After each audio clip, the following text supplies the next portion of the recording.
നമസ്കാരം. TP വധക്കേസ് പ്രതിയായിരുന്ന PK കുഞ്ഞനന്തന്റെ മരണം സംബന്ധിച്ച് KM ഷാജി ഉയർത്തിയ ആരോപണം വീണ്ടും ആവർത്തിക്കുകയാണ്. കുഞ്ഞനന്തന്റെ ജയിലിലെ മരണം TP കേസിലെ ഗൂഢാലോചനയിൽ ഉന്നത CPM നേതൃത്വത്തിന്റെ പങ്ക് പുറത്തു വരാതിരിക്കാനാണ് എന്ന് ആവർത്തിക്കുന്നു ഷാജി. K സുധാകരനും VD സതീശനും കൂടി ആരോപണം ആവർത്തിക്കെ ഈ ലോക്സഭാ തെരഞ്ഞെടുപ്പിൽ UDFന്റെ തെരഞ്ഞെടുപ്പ് പ്രചാരണായുധമായി TP കേസ് വീണ്ടും മാറുകയാണ്. കുഞ്ഞനന്തന്റെ മരണത്തിൽ ദുരൂഹതയുണ്ട്. സ്വാഗതം സ്പെഷ്യൽ എഡിഷനിലേക്ക്. നമ്മളോടൊപ്പം അതിഥികളായി ഇടത് സഹയാത്രികൻ അഡ്വക്കേറ്റ് K ബലദേവ്, മാധ്യമപ്രവർത്തകൻ ആനന്ദ് കൊച്ചുകുടി എന്നിവർ ചേരുന്നു. ആദ്യം ബലദേവിലേക്ക്. ബലദേവ്, ഒരു ഹൈക്കോടതി വിധി ഉണ്ടായി. ഹൈക്കോടതിയുടെ ഇടപെടലിലൂടെ വിട്ടയക്കപ്പെട്ട 2 പ്രതികളെ കൂടി ഇതിൽ കുറ്റക്കാരാക്കി ഇരിക്കുകയാണ്. ഈ കേസിലെ ഏറ്റവും ഉന്നതനായ CPM നേതാവായ മോഹനൻ മാസ്റ്ററെ കൂടി ഇതിൽ ശിക്ഷ വാങ്ങിക്കൊടുക്കാൻ വേണ്ടി RMP സുപ്രീം കോടതിയെ സമീപിക്കാനിരിക്കുകയുമാണ്. ലോക്സഭാ തെരഞ്ഞെടുപ്പ് അടുത്തു വരുന്നു. TP കേസ് വീണ്ടും UDF ഒരു പ്രചാരണായുധമാക്കുകയാണ്. ഇത് തിരിച്ചടിയാകുമോ LDFന്? തിരഞ്ഞെടുപ്പ് അടുത്ത് വരുമ്പം രാഷ്ട്രീയ പാർട്ടികൾ എല്ലാവരും തന്നെ ഒരു പൊളിറ്റിക്കൽ സ്ട്രാറ്റജി മെനയാറുണ്ട്. UDFനെ സംബന്ധിച്ച് ഈ കഴിഞ്ഞ ഏതാണ്ട് 8 വർഷമായിട്ട് ഇടതുപക്ഷ ജനാധിപത്യ മുന്നണിക്കെതിരെ പറയാൻ മറ്റ് യാതൊരു കാര്യങ്ങളും ഇല്ലാത്തതുകൊണ്ട് പുതിയൊരു സ്ട്രാറ്റജിയുമായിട്ട് വന്നിരിക്കുകയാണ്. അവർക്ക് ഇന്നലെ വരെ മറ്റു കാര്യങ്ങളാണ് പറഞ്ഞുകൊണ്ടിരുന്നത്. ലോക്സഭാ സീറ്റ് അടുത്ത് വന്നപ്പോൾ ഇടതുപക്ഷ ജനാധിപത്യ മുന്നണിക്കെതിരെ ഉയർത്തി കാണിക്കാനായിട്ടും അതിലൊക്കെ കോൺഗ്രസിന് മാത്രമല്ല മുസ്ലിം ലീഗിനെ സംബന്ധിച്ച് മലബാർ സൈഡിൽ മുസ്ലിം ലീഗിനെ അടിത്തറ നഷ്ടപ്പെട്ടുകൊണ്ടിരിക്കുന്നു. അയോധ്യ പള്ളിയുമായി ബന്ധപ്പെട്ട് മുസ്ലിം ലീഗിന്റെ സംസ്ഥാന പ്രസിഡന്റ് നടത്തിയ പ്രസ്താവന തന്നെ മുസ്ലിം ലീഗിൽ വിഭാഗീയത ഉണ്ടാക്കിയിട്ടുണ്ട്. അപ്പോൾ തീർച്ചയായിട്ടും ആ അടിത്തറ തിരിച്ചു പിടിക്കാനും മുസ്ലിം ലീഗിനെ സംബന്ധിച്ച് പലപ്പോഴും പറയാറുള്ള ഒരു ആക്ഷേപം അത് പണക്കാരുടെ പാർട്ടിയായിട്ട് മാറി മുസ്ലിങ്ങളിലെ പാവപ്പെട്ട കാര്യം മറന്നു വന്നാണ്. അപ്പൊ ഇതിൽ നിന്നല്ല ജനശ്രദ്ധ തിരിച്ചുവിടാൻ വേണ്ടി KM ഷാജിയോ മുസ്ലിമിന്റെ നേതാക്കന്മാരെ കൊണ്ട് പ്രസ്താവന നടത്തുമ്പോൾ എനിക്ക് രസകരമായിട്ട് തോന്നിയ ഇന്നത്തെ സംഭവമാണ്. ഇന്നത്തെ അടി ഞാൻ പറയുന്നില്ല, KPC പ്രസിഡന്റ് VD സതീശൻ അടിയിലേക്ക് ഞാൻ പോകുന്നില്ല. കാരണം അവർ സ്ഥിരം കോൺഗ്രസ്സുകാരെ സംബന്ധിച്ച് എന്നെ തല്ലണ്ട അമ്മ ഞാൻ നന്നാവത്തില്ല. അവർ സ്ഥിരം അടിയാണ്. ഉമ്മൻചാണ്ടിയുടെ മകൻ ചാണ്ടിയമ്മൻ ജയിച്ചപ്പോഴും അവിടെ അവർ മൈക്കിനെ ചൊല്ലി അടിയായിരുന്നു. ഇവിടെ പ്രസ് കോൺഫറൻസുമായിട്ട് ബന്ധപ്പെട്ട അടിയുണ്ട്. അത് ഞാൻ അതിലേക്ക് പോകുന്നില്ല. പക്ഷേ KPCC പ്രസിഡന്റ് പറഞ്ഞതും VD സതീശൻ പറഞ്ഞ 2 വിചിത്രമായ കാര്യങ്ങൾ ഒരു അഭിഭാഷകൻ എന്നുള്ള നിലയിൽ എനിക്ക് അതിനകത്ത് പറയാതിരിക്കാൻ നിവൃത്തിയില്ല. KPCC പ്രസിഡന്റ് പറഞ്ഞത് കുഞ്ഞനന്തൻ ഏതോ കമ്മിറ്റിയിൽ പറഞ്ഞു എല്ലാ സത്യങ്ങളും ഞാൻ തുറന്നു പറയാൻ പോവുകയാണ്, അതിനുശേഷമാണ് അദ്ദേഹത്തിനെ കൊല ചെയ്യപ്പെട്ടത്. ഏത് കമ്മിറ്റിയിലാണോ നാളിതുവരെ ആരും ഇങ്ങനെ ഒരു കാര്യം പറഞ്ഞിട്ടില്ല. ഏതോ ഒരു കമ്മിറ്റിയിൽ കുഞ്ഞനന്തൻ ഞാൻ എല്ലാം തുറന്നു, അദ്ദേഹം ജയിലിലാണ്, പരോളിന് പുറത്തിറങ്ങാറുണ്ട്, പിന്നെ ചികിത്സയ്ക്ക് വരാറുണ്ട്, അദ്ദേഹം ഏതോ കമ്മിറ്റിയിൽ വന്ന് പറഞ്ഞു എന്നാണ് KPC പ്രസിഡന്റ് ആരോപണം. അതിനേക്കാൾ എനിക്ക് രസകരമായിട്ട് തോന്നിയ VD സതീശന്റെ ഒരു വാചകമാണ് ഇപ്പോൾ നിങ്ങൾ തന്നെ ഇപ്പൊ പുറത്തുവിട്ടത്. ഹൈക്കോടതി റീഓപ്പൺ ചെയ്തു. എന്താ ഒരു കേസ് റീഓപ്പൺ ചെയ്യാന്ന് പറഞ്ഞാൽ? ഇത് കേസിനകത്ത് 2012 നടന്ന കേസ്, കോൺഗ്രസ് ഭരിക്കുമ്പോൾ നടന്ന കേസ്, കോൺഗ്രസിന്റെ പോലീസ് അന്വേഷിച്ചു, 2014 അത് ശിക്ഷിച്ചു, കോൺഗ്രസ്സുകാർ ഇരിക്കുന്നവനെ കുറ്റപത്രം സമർപ്പിച്ചു, അവര് നിയമിച്ച സ്പെഷ്യൽ പ്രോസിക്യൂട്ടർ കേസ് നടത്തി. ആ കേസിന്റെ അടിസ്ഥാനത്തിൽ ജില്ലാ കോടതി 36 പ്രതികളിൽ 12 പേരെ ശിക്ഷിക്കുകയും 24 പേർ ദേടിച്ചു. അതിനെതിരെ 3 അപ്പീലുകളാണ് പോയത്. ഒന്ന്, പ്രോസിക്യൂഷൻ ശിക്ഷ എൻഹാൻസ് ചെയ്യണമെന്നും ബാക്കിയുള്ളവരെയും ശിക്ഷിക്കണമെന്ന് പറഞ്ഞു. KK രമ പോയതും അതേ കാര്യങ്ങൾ തന്നെയായിരുന്നു. പ്രതികൾ പോയത് അവരുടെ ശിക്ഷ ഇളവാക്കണമെന്ന് പറഞ്ഞു. അപ്പൊ ഈ ഹൈക്കോടതി വിധിയിൽ ആരും ജയിച്ചതുമില്ല, ആരും തോറ്റതുമില്ല. കാരണം 24 പ്രതികളിൽ 2 പേരെ കൂടെ ശിക്ഷിച്ചു. അപ്പോഴും 22 പേരെ വീണ്ടും അവിടെ പുറത്തു നിൽക്കുകയാണ്. അതുപോലെ തന്നെ മറ്റ് പ്രതികളുടെ ആരുടെയും ശിക്ഷ എൻഹാൻസ് ചെയ്തതുണ്ട്. അപ്പൊ ഈ സാഹചര്യത്തിലാണ് VD സതീശൻ പറയുന്നത് കേസ് റീഓപ്പൺ ചെയ്തു. റീഓപ്പൺ ചെയ്തു എന്ന് പറഞ്ഞാൽ ഒരു കേസിനെ സംബന്ധിച്ച് ആ കേസ് അന്വേഷണം നടത്തിക്കൊണ്ടിരിക്കുമ്പോൾ അന്വേഷണത്തിൽ പോരായ്മ ഉണ്ടായി എന്ന് ബോധ്യം വരുമ്പോൾ വീണ്ടും റീഇൻവെസ്റ്റിഗേഷനോ പുനരന്വേഷണത്തിനോ ഉത്തരവിടാം. അതാണ് റീഓപ്പൺ ചെയ്യുക എന്ന് പറയുന്നത്.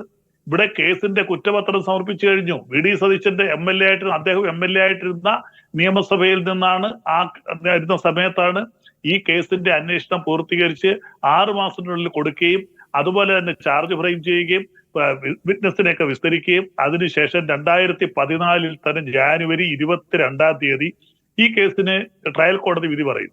ആ വിധിക്കെതിരെയുള്ള അപ്പീൽ ഫയൽ ചെയ്യുന്ന അന്നേരം തന്നെയാണ്. എന്തിന് ആ സമയത്ത് CBI അന്വേഷിക്കണമെന്ന് പറഞ്ഞിട്ട് കേരള പോലീസിന്റെ അന്വേഷണം സഫീഷ്യന്റ് ആണെന്ന് പറഞ്ഞുകൊണ്ട് CBI അന്വേഷണം എടുത്തില്ല. അത് കേന്ദ്രം ഭരിക്കുന്നത് കോൺഗ്രസ് ആണ്.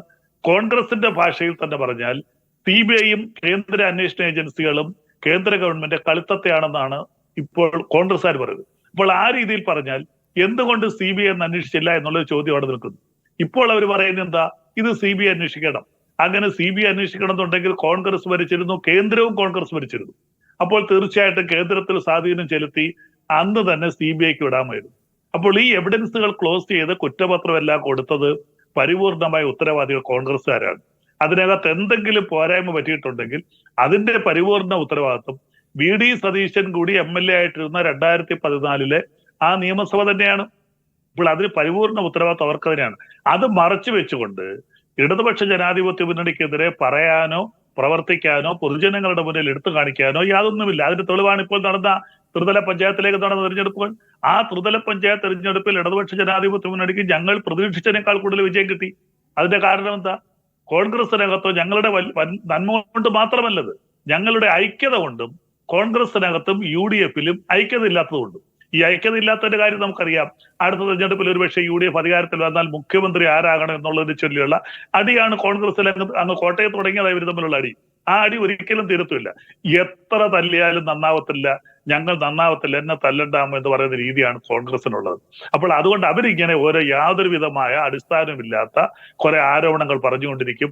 ഈ ആരോപണങ്ങൾക്ക് ജനം, കേരളത്തിലെ പ്രബുദ്ധരായ ജനം കറിയാപ്പിലയുടെ വില കൊടുക്കത്തില്ല. കാരണം ഈ കേസിന്റെ ഉൽപ്പത്തിയും അവസാനവും അന്വേഷണവും എല്ലാം നടത്തിയത് കോൺഗ്രസ് ഭരിക്കുമ്പോഴാണ്. കേസ് അന്വേഷണത്തിലെ പോരായ്മയെ കുറിച്ചല്ല നമ്മുടെ ക്വസ്റ്റ്യൻ. നമ്മുടെ ഒരു പോയിന്റ് എന്ന് പറയുന്നത് കുഞ്ഞനന്തന്റെ മരണമാണ്. അതായത് കുഞ്ഞനന്തൻ എങ്ങനെ മരിച്ചു എന്ന് വെച്ചാൽ ഭക്ഷ്യവിഷബാധയാണ് എന്ന് പറയുന്നു. ഷാജി ഇന്നലെ ഖത്തറിൽ ഒരു ചടങ്ങിൽ പ്രസംഗിക്കുമ്പോൾ അദ്ദേഹം ആവർത്തിക്കുന്ന ഒരു കാര്യം, കണ്ണൂർ സെൻട്രൽ ജയിലിലായിരുന്നു കുഞ്ഞനന്തൻ, അവിടെ നിന്നാണ് അദ്ദേഹത്തിന് ഭക്ഷ്യവിഷബാധ ഏറ്റത്. ആ സമയത്ത് ഷാജി കണ്ണൂർ ജില്ലയിലെ ഒരു MLA കൂടിയാണ്. അപ്പോൾ കണ്ണൂർ സെൻട്രൽ ജയിലിൽ ഒരു ഭക്ഷ്യവിഷബാധ എങ്ങനെ ഉണ്ടായി എന്ന് അന്വേഷിക്കേണ്ടതെന്നാണ്. അത് PK കുഞ്ഞനന്തനെ മാത്രം ബാധിക്കുന്ന ഭക്ഷ്യവിഷബാധ എങ്ങനെ ഉണ്ടായെന്നാണ് അദ്ദേഹം ചോദിക്കുന്നത്. കുഞ്ഞനന്തൻ മരിച്ചത് 2020 ജൂൺ മാസത്തിലാണ്. നാളിതുവരെ ഈ 4 വർഷമായിട്ട് എന്തുകൊണ്ട് KK ഷാജിക്ക് ബോധ്യമുണ്ടായിരുന്നെങ്കിൽ അത് പറഞ്ഞില്ല. മെഡിക്കൽ കോളേജ് ബുള്ളറ്റിനിലും അദ്ദേഹത്തെ ചികിത്സ 2014 തന്നെ അദ്ദേഹത്തിന് ചികിത്സ ആവശ്യപ്പെട്ടിരുന്നു. കാരണം അദ്ദേഹത്തിന് വളരെ വർഷങ്ങളായിട്ട് അൾസറിന്റെ രോഗമുണ്ട്. അൾസർ ക്യാൻസർ ആയിട്ട് മാറും. വളരെ മാരകമായ രോഗമുണ്ട്, അതിന് ചികിത്സയ്ക്ക് വേണമെന്ന് പറഞ്ഞുകൊണ്ട് കുഞ്ഞിന്റെ ബന്ധുക്കൾ 2014 തന്നെ ഗവൺമെന്റ് സമീപിച്ചിരുന്നു. അദ്ദേഹം ജയിലിൽ കിടക്കുമ്പോൾ 2 വർഷം കോൺഗ്രസ് തന്നെയാണ് ഭരിച്ചത്. 2016 മെയിലാണല്ലോ അധികാരം മാറുന്നത്. ആ സമയത്ത് ചികിത്സകൾ കൊടുത്തിരുന്നില്ല. 2020 അദ്ദേഹം മരിക്കുന്നത്. എന്തുകൊണ്ട് ഈ കഴിഞ്ഞ 4 വർഷമായിട്ട് PK കുഞ്ഞനന്തൻ ജാമ്യാപേക്ഷമായി ഹൈക്കോടതി സമീപിച്ചിരുന്നു. അപ്പോൾ 2018 അദ്ദേഹം ഹൈക്കോടതിയിൽ ചെല്ലുമ്പോൾ ഹൈക്കോടതി ചോദിച്ചു, എന്താണ് നിങ്ങളുടെ അസുഖം, അസുഖമാണ്? അപ്പോൾ നടക്കാൻ വയ്യ എന്നാണ് അഭിഭാഷകൻ കോടതി അറിയിച്ചത്. അപ്പോൾ അസുഖം എന്താണെന്ന് കൃത്യമായിട്ട് പറയുന്നുമില്ല, എന്താണ് അസുഖം എന്ന് പറയുന്നില്ല. പക്ഷേ അതേ വർഷം 2018 LDF ഭരിക്കുമ്പോൾ 365 ദിവസത്തിൽ 200 ദിവസം അദ്ദേഹം പരോളിലായിരുന്നു. അത് ചികിത്സയ്ക്കായി ഉപയോഗിക്കാമായിരുന്നല്ലോ. അല്ല, അത് ശരി, അതിന്റെ ഞാൻ തർക്കിക്കും. വന്നിരിക്കുന്ന ബുള്ളറ്റിൽ അതുപോലെ അദ്ദേഹത്തെ ചികിത്സ ഡോക്ടർമാരെല്ലാം പറഞ്ഞു അദ്ദേഹത്തിന് വളരെ കൂടുതലായിട്ട് ക്രോണിക് ആയിട്ട് അൾസർ ഉള്ള ഒരാളായിരുന്നു. എന്തോ ആയിക്കോട്ടെ, ഏത് രീതിയിലോ മരിച്ചോട്ടെ, ഈ 2020 ജൂണിൽ മാസം നടന്ന സംഭവത്തിൽ ഈ 4 വർഷം വരെ അദ്ദേഹം അന്ന് MLA കൂടിയായിരുന്നു. എന്തുകൊണ്ട് അദ്ദേഹം സഭയിൽ ഉന്നയിച്ചില്ല? എന്തുകൊണ്ട് അദ്ദേഹം പുറത്ത് ഉന്നയിച്ചില്ല? അപ്പോൾ ഇപ്പോൾ ലോക്സഭാ തെരഞ്ഞെടുപ്പ് വന്നു നിൽക്കുമ്പോൾ, മുസ്ലിം ലീഗിനകത്തൊരു പൊട്ടിത്തെറി വന്നു നിൽക്കുമ്പോൾ, ഇത് ജനങ്ങളുടെ ശ്രദ്ധ പിടിച്ചുവിടാനും ഇടതുപക്ഷത്തിനെതിരെ ഒരു ആയുധമായിട്ട് ഉപയോഗിക്കാമെന്ന് വിചാരിച്ചാൽ ഒരിക്കലും വിലപ്പോവില്ല. കാരണം 4 വർഷം വരെ ഇദ്ദേഹം എവിടെയായിരുന്നു? ഒരു ഈ കേസിനെ സംബന്ധിച്ച് ഇതിന്റെ മെറിറ്റുമായിട്ടോ അതുപോലെ തന്നെ കുഞ്ഞനന്തനെ മരണവുമായി ബന്ധപ്പെട്ടോ അവിടുത്തെ ജില്ലാ സെക്രട്ടറി മോഹൻ ഉൾപ്പെടെ ശിക്ഷിക്കുന്നതുമായി ബന്ധപ്പെട്ടോ ഒന്നും ഈ സ്റ്റേറ്റ്മെന്റിന് യാതൊരു കാര്യമില്ല. ഇത് വെറും ഒരു പൊളിറ്റിക്കൽ ഗിമിക്ക് എന്നുള്ളതല്ലാതെ പൊതുജനങ്ങളുടെ മണ്ണിൽ കണ്ണുവാരിയിട്ട് UDFന് എന്തെങ്കിലും, ആദ്യം മുസ്ലിം ലീഗായിരുന്നു ഉദ്ദേശിച്ചത്, ഇപ്പൊ കോൺഗ്രസ് ഏറ്റുപിടിച്ചത്, ഇത് വെച്ചുകൊണ്ട് മലബാർ സൈഡിൽ ഒരു മുന്നോക്കം ഉണ്ടാക്കാം. കാര്യം UDFന് തോക്കാൻ സാധ്യതയുള്ള കൂടുതൽ സീറ്റുകൾ മലപ്പുറം ജില്ല ഒഴിച്ചാൽ പാലക്കാട്, ആലത്തൂര്, വടകര, കണ്ണൂര്, കാസർഗോഡ് ഈ 4-5 സീറ്റുകളിൽ UDF-ന്റെ സ്ഥാനാർത്ഥികൾ തോക്കുമെന്നുള്ള കാര്യം ഏകദേശം ഉറപ്പാണ് ഇടതുപക്ഷത്തിന് സ്ഥാനാർത്ഥി വന്നപ്പോൾ. അപ്പൊ അവിടെ ഒരു ജനകീയ വികാരം ഉണ്ടാക്കാം. തെക്കൻ ജില്ലകളിൽ ഇത് ബാധിക്കത്തില്ലെന്ന് അവർക്ക് നല്ലപോലെ അറിയാം. ഇതിന്റെ സ്വാധീനം TP ചന്ദ്രശേഖരൻ വധക്കേസ് നമുക്കറിയാം. ആ മേഖലകളിൽ മാത്രമാണ് ഇതിന് അല്പം സ്വാധീനമുള്ളത്. തെക്കോട്ടൊരു സ്വാധീനമില്ല. ഇപ്പോൾ അവിടെ 5 ലോക്സഭാ സീറ്റ് വളരെ നിർണായകമാണ്. കാസർഗോഡ്, കണ്ണൂര്, വടകര, പാലക്കാട്, ആലത്തൂര്. അപ്പൊ ഈ സ്ഥലങ്ങളിൽ ഒരു പക്ഷേ അത് മലപ്പുറത്തേക്ക് ചെറിയ തോതിൽ ബാധിച്ചേക്കാം. അപ്പൊ ഈ 5 സീറ്റുകൾ UDF-ന്റെ കയ്യിലിരിക്കുന്ന വളരെ നിർണായകമായതുകൊണ്ടും അവിടെ മുസ്ലിം ലീഗിന് ചില മേഖലകളിൽ സ്വാധീനമുള്ളതുകൊണ്ടും ആ ഒരു വികാരം ഇളക്കി വിട്ട് അവരെ ഒരുമിച്ച് നിർത്താനും ലോക്സഭാ തെരഞ്ഞെടുപ്പിൽ കുറെ കൂടെ മേൽക്കോയ്മ കയ്യിലിരിക്കുന്ന സീറ്റിൽ നിന്ന് കുറെ സീറ്റ് നഷ്ടപ്പെടും എന്ന് ബോധ്യമുള്ളത് കൊണ്ടാണ് KPCC പ്രസിഡന്റും VD സതീശനും അതിന് അനുകൂലമായ ഒരു പ്രസ്താവനയായിട്ട് മുന്നിൽ വന്നത്. ഇതിനകത്ത് യാതൊരു അടിസ്ഥാനവുമില്ല. ഇടതുപക്ഷത്തിന്റെ കെട്ടുറപ്പിനെ, ഇടതുപക്ഷത്തിനും ജനങ്ങളിലുള്ള അടിത്തറയ്ക്ക് ഇത് യാതൊരു വിധമായിട്ടും ബാധിക്കത്തില്ല. ശരി, ഡോക്ടർ ജിൻഡോ ജോൺ, ഇത് 2020 മരിച്ച കുഞ്ഞനന്തനോട് 2024 UDF-ന് വളരെ പെട്ടെന്നൊരു സ്നേഹം, അതിലൊരു ഗൂഢാലോചന മണക്കുന്നത് എന്തുകൊണ്ടാണെന്നാണ് ക്വസ്റ്റ്യൻ.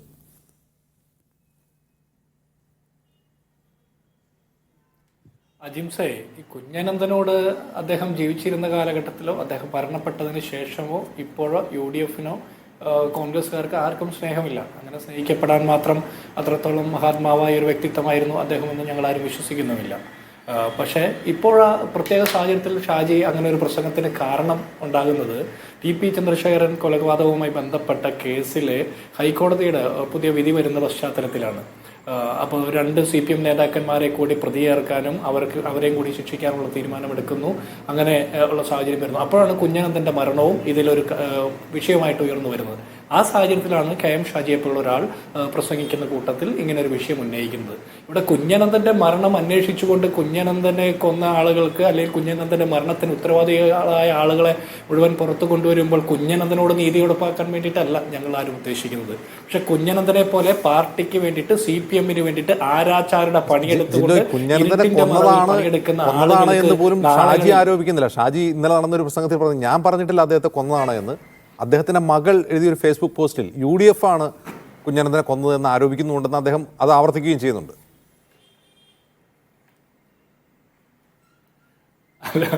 അല്ലേ, ഈ കുഞ്ഞനന്തൻ കൊല്ലപ്പെട്ടതാണോ കൊന്നതാണോ അല്ലെങ്കിൽ തന്നെത്താൻ അസുഖം വന്ന് മരണപ്പെട്ടതാണോ എന്നൊക്കെ അറിയാനുള്ള ആ കൗതുകം CPM-കാർക്കും ഉണ്ടാകേണ്ടതല്ലേ?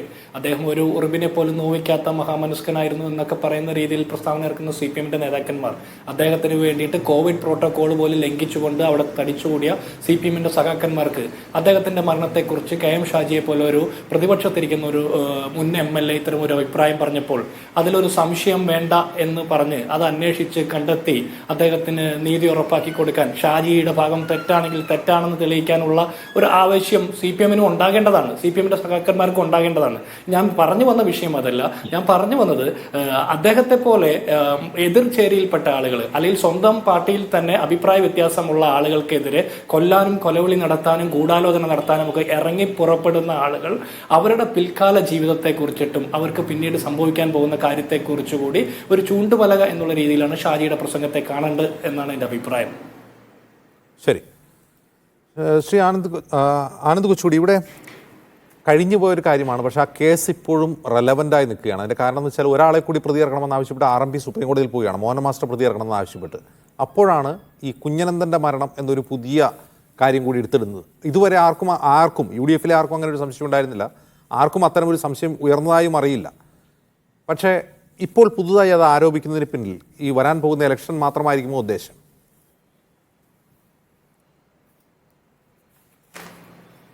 തീർച്ചയായും അത് ഒരു രാഷ്ട്രീയ ആരോപണം തന്നെയായിട്ടാണ് ഞാൻ കാണുന്നത്. KM ഷാജിയെ പറഞ്ഞതും കോൺഗ്രസ് നേതാക്കൾ അത് ഏറ്റുപിടിച്ചതും അതൊരു രാഷ്ട്രീയ ആരോപണം തന്നെയാണ്. ഇപ്പൊ രാഷ്ട്രീയ നേതാക്കൾ അങ്ങോട്ടും ഇങ്ങോട്ടും പലതരത്തിലുള്ള ആരോപണം, ഇപ്പോ CPM-കാര് NK പ്രേമചന്ദ്രനെയോ അല്ലെങ്കിൽ ശശി തരൂറിനെയോ അങ്ങനെ കുറെ നേതാക്കളെ, രാജ്മോഹൻ ഉണ്ണിത്താനെയൊക്കെ ഇടയ്ക്കിടയ്ക്ക് സംഖ്യകളാക്കും. അതെന്താണ്? അത് രാഷ്ട്രീയ ആരോപണമാണ്, അല്ലാതെ അതിന്റെ അത് വസ്തുത ഉണ്ടായിട്ടില്ല. കുറച്ച് മുസ്ലിം വോട്ടുകൾ കിട്ടട്ടെ എന്ന് വിചാരിച്ചാണ്.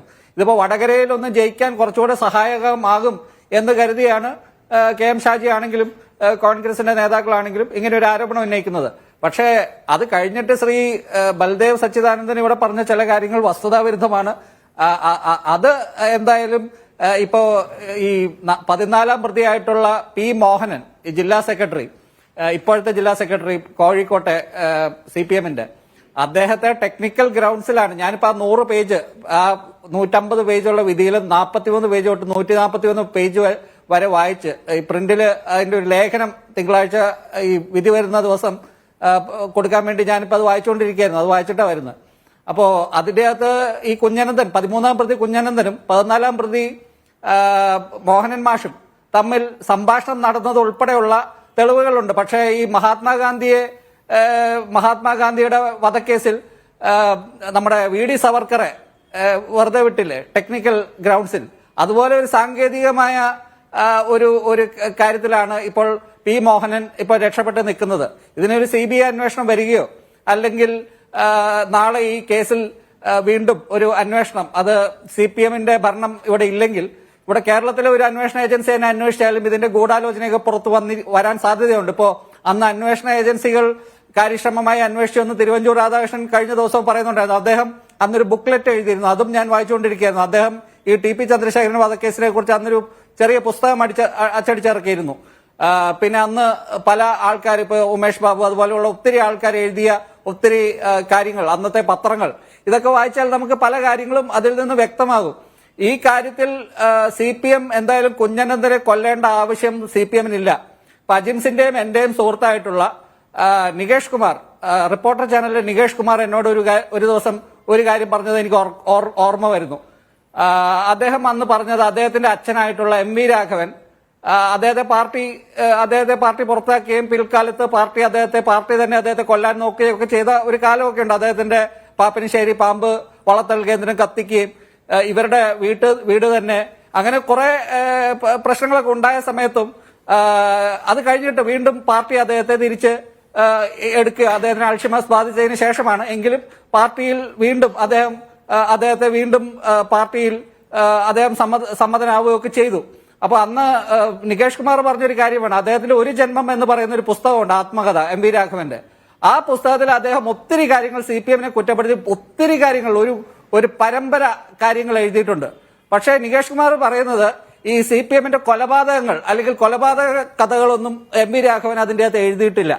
അത് എന്താണ് സൂചിപ്പിക്കുന്നത്? അല്ലെങ്കിൽ ഇപ്പോ AP അബ്ദുള്ളക്കുട്ടി, അദ്ദേഹം SFIയുടെ മുൻ സംസ്ഥാന അധ്യക്ഷനൊക്കെ ആയിരുന്നു. അദ്ദേഹം ചെറിയൊരു പുസ്തകം അദ്ദേഹം പാർട്ടിയിൽ നിന്ന് പുറത്തു വന്നതിന് ശേഷം കോൺഗ്രസിൽ ചേർന്നതിന് ശേഷം എഴുതി, നിങ്ങൾ എന്നെ കോൺഗ്രസ് ആക്കി എന്ന് പറയുന്ന ഒരു ചെറിയ പുസ്തകം. ആ പുസ്തകം വായിച്ചാൽ വലിയ കാര്യങ്ങളൊന്നുമില്ല. പക്ഷെ അദ്ദേഹം ഒരു സ്ഥലത്ത് ഒരു പരാമർശം നടത്തുന്നുണ്ട്. പിണറായി വിജയൻ അദ്ദേഹത്തോട് പറയുന്നു, ബംഗാളിലൊക്കെ സഖാക്കൾ ചെയ്യുന്നത് പോലെ ഇവരെ ഉപ്പുംചാക്കിൽ കെട്ടി, നമ്മൾ കൊല്ലുന്ന ആൾക്കാരെ ഉപ്പുംചാക്കിൽ കെട്ടി ഭൂമിക്കടിയിൽ മൂടിയാൽ അവരുടെ എല്ലുകൾ പോലും കിട്ടില്ല എന്ന് നടത്തുന്ന ഒരു പരാമർശം അതിന്റെ അകത്ത് AP അബ്ദുള്ളക്കുട്ടി നടത്തിയിട്ടുണ്ട്.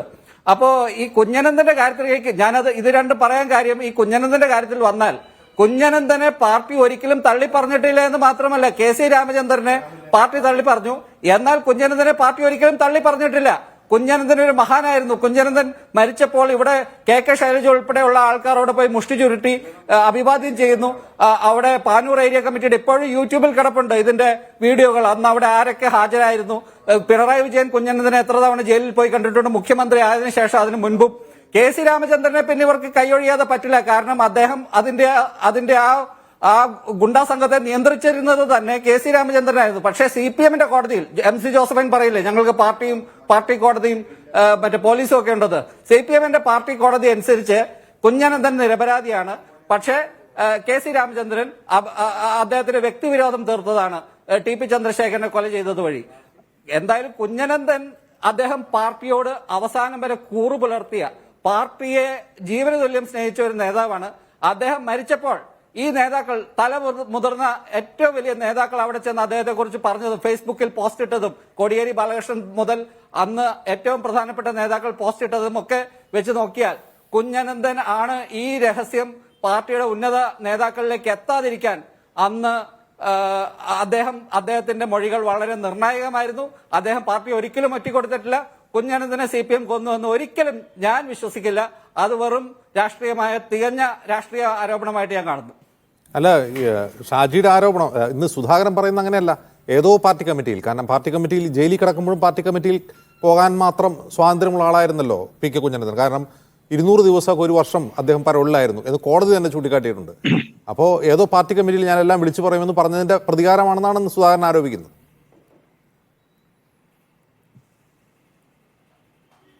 അല്ല, ഞാനത് കരുതുന്നില്ല. അങ്ങനെ അതിപ്പോ സുധാകരൻ ഇപ്പൊ അങ്ങനെ എന്തെങ്കിലും വിവരം കിട്ടിയിട്ട് പറയുന്നതാണോ, അതോ അദ്ദേഹം ഇപ്പൊ ഒരു രാഷ്ട്രീയ ആരോപണമായിട്ട് അത് ഏറ്റുപിടിക്കുന്നതാണെന്നാണ് ഞാൻ കരുതുന്നത്. അതിപ്പോ എല്ലാ പാർട്ടിയിലെ നേതാക്കളും, ഞാൻ നേരത്തെ പറഞ്ഞതുപോലെ എല്ലാ പാർട്ടിയിലെ നേതാക്കളും കുറെ രാഷ്ട്രീയ ആരോപണങ്ങൾ ഉന്നയിക്കാറുണ്ട്. ഈ രാഷ്ട്രീയ ആരോപണങ്ങൾ എന്ന് പറഞ്ഞാൽ അതിന്റെ അകത്ത് കുറെ വസ്തുതയുണ്ടാവും, അല്ലെങ്കിൽ കുറെ വസ്തുതയും കുറെ മിഥ്യയുമായിരിക്കും. അതുപോലെ ഒരു രാഷ്ട്രീയ ആരോപണം, ഇത് കോൺഗ്രസ്സുകാരെ CPM-കാരെ കുറിച്ചും CPM-കാർ കോൺഗ്രസ്സുകാരെ കുറിച്ച് സ്ഥിരം പറയുന്ന ചില ആരോപണങ്ങൾ എന്ന രീതിയിൽ മാത്രമേ ഞാൻ അതിനെ കാണുന്നുള്ളൂ. പക്ഷേ ഇപ്പോഴത്തെ സാഹചര്യത്തിൽ ഈ വടകരയിലെ തെരഞ്ഞെടുപ്പിൽ കുഞ്ഞനന്തന്റെ കാര്യം അവിടെ ഇരിക്കട്ടെ, പക്ഷേ ഈ TP ചന്ദ്രശേഖരൻ കേസിൽ ഹൈക്കോടതിയിൽ വിധി വരുന്നതും ഇനിയിപ്പോൾ 2 ദിവസം കഴിഞ്ഞാൽ അവർക്ക് വീണ്ടും ശിക്ഷ കൂട്ടിക്കൊടുക്കാൻ ഉള്ള സാഹചര്യമുണ്ട്. KK കൃഷ്ണനെ പോലെ വേറൊരു ഏരിയ കമ്മിറ്റി അംഗം ഇതിന്റെ അകത്ത് പെട്ടിട്ടുണ്ട്. P മോഹനെ പോലെയുള്ള ആൾക്കാർ ഇപ്പോഴും സംശയത്തിന്റെ നിഴലിലാണ്. അതെല്ലാം വെച്ച് KK ശൈലജ ടീച്ചർക്ക് ഈ തെരഞ്ഞെടുപ്പ് ബുദ്ധിമുട്ടാകാൻ സാധ്യതയുണ്ട്. അത് കുറച്ചുകൂടി അതിന്റെ ആക്കം കൂട്ടാൻ, അല്ലെങ്കിൽ അതിനെ സഹായിക്കുന്ന രീതിയിലുള്ള ഒരു ആരോപണമായിട്ട് കോൺഗ്രസും ലീഗും വന്നു എന്ന് തന്നെയാണ് ഞാൻ കാണുന്നത്. ശരി, അഡ്വക്കേറ്റ് ബൽദേവ് സച്ചിദാനന്ദൻ, ഇവിടെ TP കേസ് ഒരു കഴിഞ്ഞ കേസല്ല, അതൊരു അടഞ്ഞ അധ്യായവുമല്ല, അത് ഇനിയും ഓപ്പണാണ്. റീ ഓപ്പൺ എന്ന് ചിലപ്പോൾ സതീശൻ ഉദ്ദേശിച്ചത് അങ്ങനെ ആയിരിക്കാം. കാരണം അത് കോടതിയിൽ വീണ്ടും പരിഗണനയ്ക്ക് വരുന്ന ഒരു കാര്യമാണ്. തിങ്കളാഴ്ച വിധി വരാൻ പോകുന്നു. മറ്റൊന്ന്, മോഹൻ മാസ്റ്ററെ ഇതിൽ പെടുത്താൻ വേണ്ടിയുള്ള നീക്കം RMP നിയമപരമായി തന്നെ ആരംഭിച്ചിട്ടുണ്ട്. ഇത് CPM-നെ സംബന്ധിച്ച് ഇത് ഒരിക്കലും തീരാത്ത ഒരു ഒഴിയാബാധയായി മാറുകയാണ് അങ്ങനെ നോക്കുകയാണെങ്കിൽ. കാരണം ഇത് കൂടുതൽ പേരിലേക്ക് പോവുകയാണ്, കൂടുതൽ പേർ ഇതിൽ കുറ്റകൃത്യത്തിൽ വരികയാണ് എന്നൊക്കെ വന്നാൽ അത് പ്രശ്നമാണ്. മറ്റൊരു കാര്യം, കുഞ്ഞനന്തനെ മാത്രമല്ല, ഇപ്പോൾ കുഞ്ഞനന്തനെ ഒരിക്കലും പാർട്ടി കൈവിട്ടിട്ടില്ല. പാർട്ടി അദ്ദേഹത്തോട് അത്ര അറ്റാച്ച്ഡ് ആയിരുന്നു. ആനന്ദ് ചൂണ്ടിക്കാട്ടി ഈ കേസിലെ കൊട്ടേഷൻ സംഘം എന്ന് പറയാവുന്ന ഷാഫിയുടെ കല്യാണത്തിന് പോയത് മറ്റാരുമല്ല, ഇപ്പോൾ സ്പീക്കറായിരിക്കുന്ന എൻ ഷംസീറാണ്. ആ വിവാഹത്തിൽ പോയതിനെ അദ്ദേഹം ഒരിക്കലും തള്ളിപ്പറയോ തെറ്റായിപ്പോയെന്ന് പറയുകയോ പാർട്ടി അദ്ദേഹത്തെ തിരുത്തി പോലും ചെയ്തിട്ടില്ല. അപ്പോൾ ഇതിൽ പാർട്ടിക്ക് പങ്കില്ല, പാർട്ടിക്ക് മനസ്സറിവില്ല. ഈ കൊലപാതകത്തിൽ നേരിട്ട് പങ്കെടുത്ത ആളുടെ കല്യാണത്തിന് പോയി ആശീർവദിക്കുന്ന ഒരു MLA ഇപ്പോൾ സ്പീക്കറായിട്ടിരിക്കുകയാണ്. അദ്ദേഹം CPM-കാരനാണ്. പാർട്ടിക്ക് അതിലൊരു ഖേദവുമില്ല എങ്കിൽ ഞങ്ങളിതൊന്നും അറിഞ്ഞില്ല, ഇതൊക്കെ വ്യക്തിവൈരാഗ്യമാണ് എന്നൊക്കെ പറഞ്ഞ് എങ്ങനെ എതിരിടാൻ പറ്റും ഇതിന്? KM ഷാജി ഇന്ത്യൻ സുപ്രീം കോടതി വരെ വെല്ലുവിളിച്ചതാണ്. IPC 377 എന്ന സെക്ഷൻ സുപ്രീം കോടതിയാണ് ഡിലീറ്റ് ചെയ്തത്. ഇപ്പോൾ ഞങ്ങൾ കോടതിയിൽ ഇത് പ്രാക്ടീസ് ചെയ്യാറില്ല. അൺനാച്ചുറൽ റൈറ്റ്സ്, ഹോമോസെക്സാലിറ്റിക്ക്, ട്രാൻസ്ജെൻഡർ സെക്സാലിറ്റിക്ക് അതിൽ വരുന്നതാണ്. അതിനെതിരെ വളരെ ശക്തമായിട്ട് പ്രസംഗിക്കുകയും എനിക്ക് തോന്നുന്നു ഈ ചാനൽ ഉൾപ്പെടെ പല ചാനലുകളും ചർച്ചയ്ക്ക് വേണ്ടിയാണ് ആർട്ടിക്കിൾ IPC 370. ഇങ്ങനെ വായി തോന്നുന്ന കോതയ്ക്ക് പാട്ടെന്നുള്ളതിൽ എന്തും പറയുന്നവരാണ് KM ഷാജി. പിന്നെ കുഞ്ഞനന്തന്റെ മകൾ ഷബന മനോഹർ തന്നെ വളരെ ശക്തമായിട്ട് ഇതിനെതിരെ മുന്നിൽ വന്നിട്ടുണ്ട്. ഞാൻ അതിലേക്കൊന്നും പോകുന്നില്ല, ഇപ്പോഴത്തെ ഈ കാര്യങ്ങൾ തന്നെ പറയാൻ. ഒന്ന്, എന്താണ് ഇപ്പോൾ കോടതിയിൽ സംഭവിക്കുക, അതിന്റെ നിയമപരമായ കാര്യങ്ങൾ ഞാൻ പറയാം. ഇതിനകത്ത് ഇനി കുഞ്ഞനന്തനെയോ ഈ പ്രതികളെയോ ചോദ്യം ചെയ്യുന്ന പ്രശ്നമില്ല. കാരണം ഈ പ്രതികൾക്കെതിരെ കുറ്റപത്രം കൊടുത്തു. അവർ കോടതിയുടെ ഒരു ക്രിമിനൽ പ്രൊസീജിയറാണ്. അങ്ങനെ കുറ്റപത്രം കൊടുക്കുകയും ആ കുറ്റപത്രത്തിൽ പോരായ്മയുണ്ടെങ്കിൽ ഒന്നുകിൽ കോടതിയിൽ പെറ്റീഷൻ ചെയ്യണം, ഈ കുറ്റപത്രം റിജക്ട് ചെയ്യണം, ഇത് ശരിയല്ല, പുനരന്വേഷണത്തിന് ഉത്തരവിടണം. അങ്ങനെ ഒരു പരാതി ഇവിടെ പോയിട്ടില്ല. ഹൈക്കോടതിയിലും അങ്ങനെ പരാതി പോയില്ല. ആ കുറ്റപത്രം വെച്ച് ട്രയൽ നടത്തി പ്രതികളെ ശിക്ഷിച്ചു. അതിനെതിരെ പോയിരിക്കുന്ന റീഇൻവെസ്റ്റിഗേഷൻ അല്ല, ആ ശിക്ഷിച്ചതിനെതിരെയാണ് ഈ 3 അപ്പീൽ പോയിരിക്കുന്നത്. ശിക്ഷ കൂട്ടണമെന്ന് പറഞ്ഞുകൊണ്ടും ശിക്ഷ ക്യാൻസൽ ചെയ്യുമെന്ന് പറഞ്ഞുകൊണ്ടും. ആ അപ്പീൽ ഏതൊരു കോടതി പരിഗണിച്ചാലും ഒരു ട്രയൽ കോടതിയിലെ വിസ്താരം എന്തായിരുന്നു, ആ വിസ്തരിച്ചുള്ള മൊഴികളും അവിടുത്തെ എവിഡൻസുകളും അതിനകത്ത് എന്തൊക്കെ പോരായ്മകൾ പറ്റിയിട്ടുണ്ട്, ആ പോരായ്മകൾ വെച്ചുകൊണ്ടാണ് നമുക്കറിയാം ജില്ലാ കോടതി ശിക്ഷിക്കുന്നത് ഹൈക്കോടതി വെറുതെ വിടാം, ഹൈക്കോടതി ശിക്ഷിക്കുന്നത് സുപ്രീം കോടതി വെറുതെ വിടാം. അവർക്ക് മുകളിലൊരു കോടതി ഉണ്ടായിരുന്നെങ്കിൽ സുപ്രീം കോടതി പല വിധികളും തിരിഞ്ഞു വന്നത്. അപ്പോൾ അവിടെ ചെയ്യുന്നത്, അവിടെ പുതിയതായിട്ട് വിസ്താരമില്ല, പുതിയതായിട്ട് അന്വേഷണമില്ല. അങ്ങനെ ചെയ്യണമായിരുന്നുണ്ടെങ്കിൽ ഈ വിധികൾ വരുന്നതിന് മുമ്പ്, ഹൈക്കോടതിയിൽ വിധി വരുന്നതിനൊക്കെ മുമ്പ് റീഇൻവെസ്റ്റിഗേഷന് വേണ്ടി അങ്ങനെ പെറ്റീഷനുമായിരുന്നു. അങ്ങനെ ഒരു പെറ്റീഷൻ നിലനിൽ പോലുമില്ല. ഇപ്പോൾ പറയുന്നത് കുഞ്ഞനന്തന്റെ മരണം CBI അന്വേഷിക്കണമെന്നാണ്, അല്ലെ TP ചന്ദ്രശേഖരൻ വധക്കേസല്ല. അപ്പോൾ അവിടെ അത് CBI തന്നെ റിജക്ട് ചെയ്തതാണ്. കേരളത്തിലെ അന്വേഷണം സഫീഷ്യന്റ് ആണെന്ന് പറഞ്ഞ് CBI എന്ന് റിജക്ട് ചെയ്താണ് ഈ സംഭവം. അപ്പൊ ഇവിടെ വീണ്ടും കുഞ്ഞനന്തനിലേക്ക് ഒരു ചോദ്യം ചെയ്യൽ ആരും ശിക്ഷിക്കപ്പെട്ട് പ്രതിയോടെ കിടക്കുകയാണ്. ചോദ്യം ചെയ്യാം, ട്രയൽ സ്റ്റേജിലോ അതിന് മുമ്പോ പ്രതിയെ ചോദ്യം ചെയ്യാൻ നമുക്കറിയാം. എവിഡൻസ് പലതും കളക്ട് ചെയ്യുന്നത് പോലീസ് എഴുതി വെക്കുന്നതാണ്. പ്രതിയെ അറസ്റ്റ് ചെയ്തു, പ്രതി നയിച്ച വഴിയിലൂടെ പോയി അവരെ കൊല്ലാൻ ഉപയോഗിച്ച ഉപകരണം, അല്ലെ കത്താൾ, അല്ലെ തോക്ക്, വാളെടുത്തു. ഇതാണ് അവർ കോടതിയിൽ ഹാജരാക്കുന്നത്.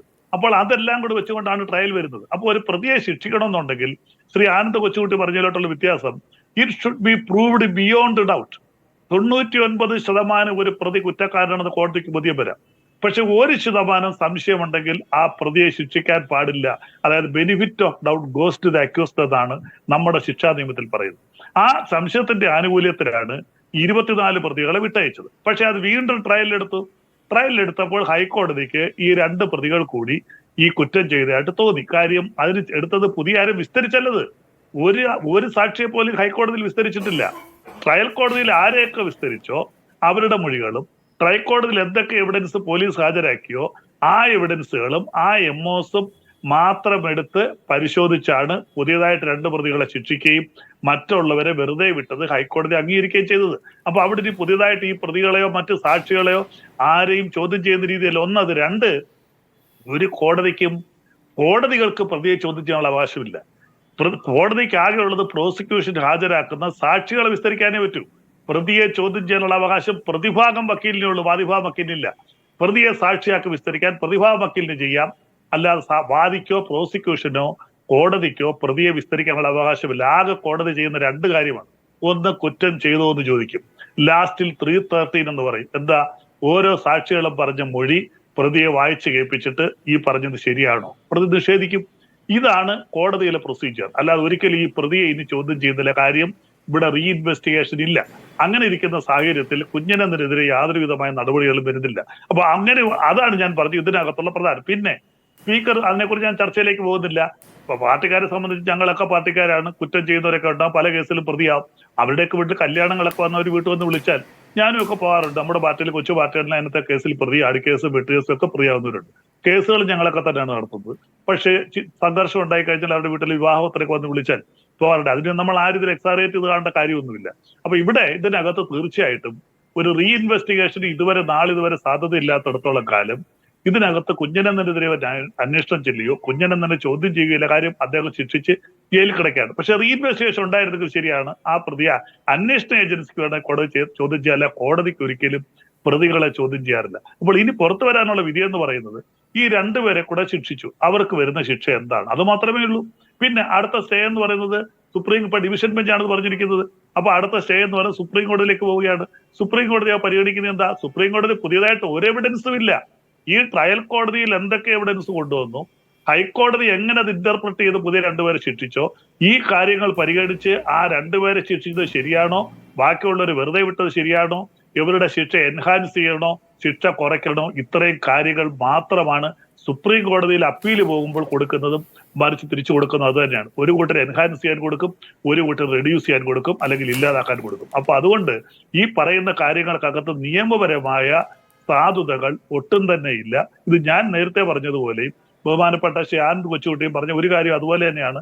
ഇലക്ഷൻ വന്നിരിക്കുന്നു, വടക്കൻ മേഖലകളിൽ കുറെ കൂടെ UDFന് സ്വാധീനം ഉണ്ടാക്കും. ഒരു കാര്യം ഉറപ്പാണ്, ഞാൻ നേരത്തെ പറഞ്ഞതുപോലെ ഈ 4-5 സീറ്റിൽ അങ്ങേയറ്റം നിർണായകമാണ് കോൺഗ്രസിന്റെ കയ്യിലിരിക്കുന്ന ഈ 5 സീറ്റ്. കേരളത്തിൽ ഏറ്റവും നിർണായകമായ തെരഞ്ഞെടുപ്പ് നടക്കുന്നത് കാസർഗോഡ്, കണ്ണൂര്, വടകര, പാലക്കാട്, ആലത്തൂര്. ഈ മേഖലകളിൽ എങ്ങനെ സ്വാധീനിക്കാം, ആ ഒരു കാര്യം വെച്ചുകൊണ്ടും മുസ്ലിം ലീഗിനെ കുറെ കൂടെ അടിത്തറ ഉണ്ടാക്കുക എന്നുള്ള ലക്ഷ്യത്തോടു കൂടി വന്നിരിക്കുന്നതാണ്. ഇതിനകത്ത് യാതൊരു വിധമായ അടിത്തറയില്ല. ഇതിനെ ജനങ്ങൾ പുച്ഛിച്ചു തള്ളും. അതിനകത്ത് യാതൊരു തർക്കവുമില്ലെന്നാണ് ഞങ്ങളുടെ സുചിന്തിതമായിട്ടുള്ള തീരുമാനം. ഡോക്ടർ ചിൻഡോ, ഇപ്പോൾ ലീഗിൽ ഷാജി മാത്രമാണ് ഇത് പറയുന്നത്, ലീഗിൽ വേറെ ആരും ഇത് പറയുന്നില്ല, കോൺഗ്രസ് ആണ് പിന്നെ അത് ഏറ്റെടുക്കുന്നത്. അപ്പോൾ ഇത് നിങ്ങൾക്ക് വടക്കൻ കേരളത്തിലേക്കുള്ള ട്രംപ് കാർഡാണോ ഈ തെരഞ്ഞെടുപ്പിൽ? അജിംസെ, എനിക്ക് ആ വാദത്തോട് യോജിപ്പില്ല. കാരണം വടകരയിൽ മത്സരിക്കുന്ന ആരാണ്? KK ശൈലജയാണ്.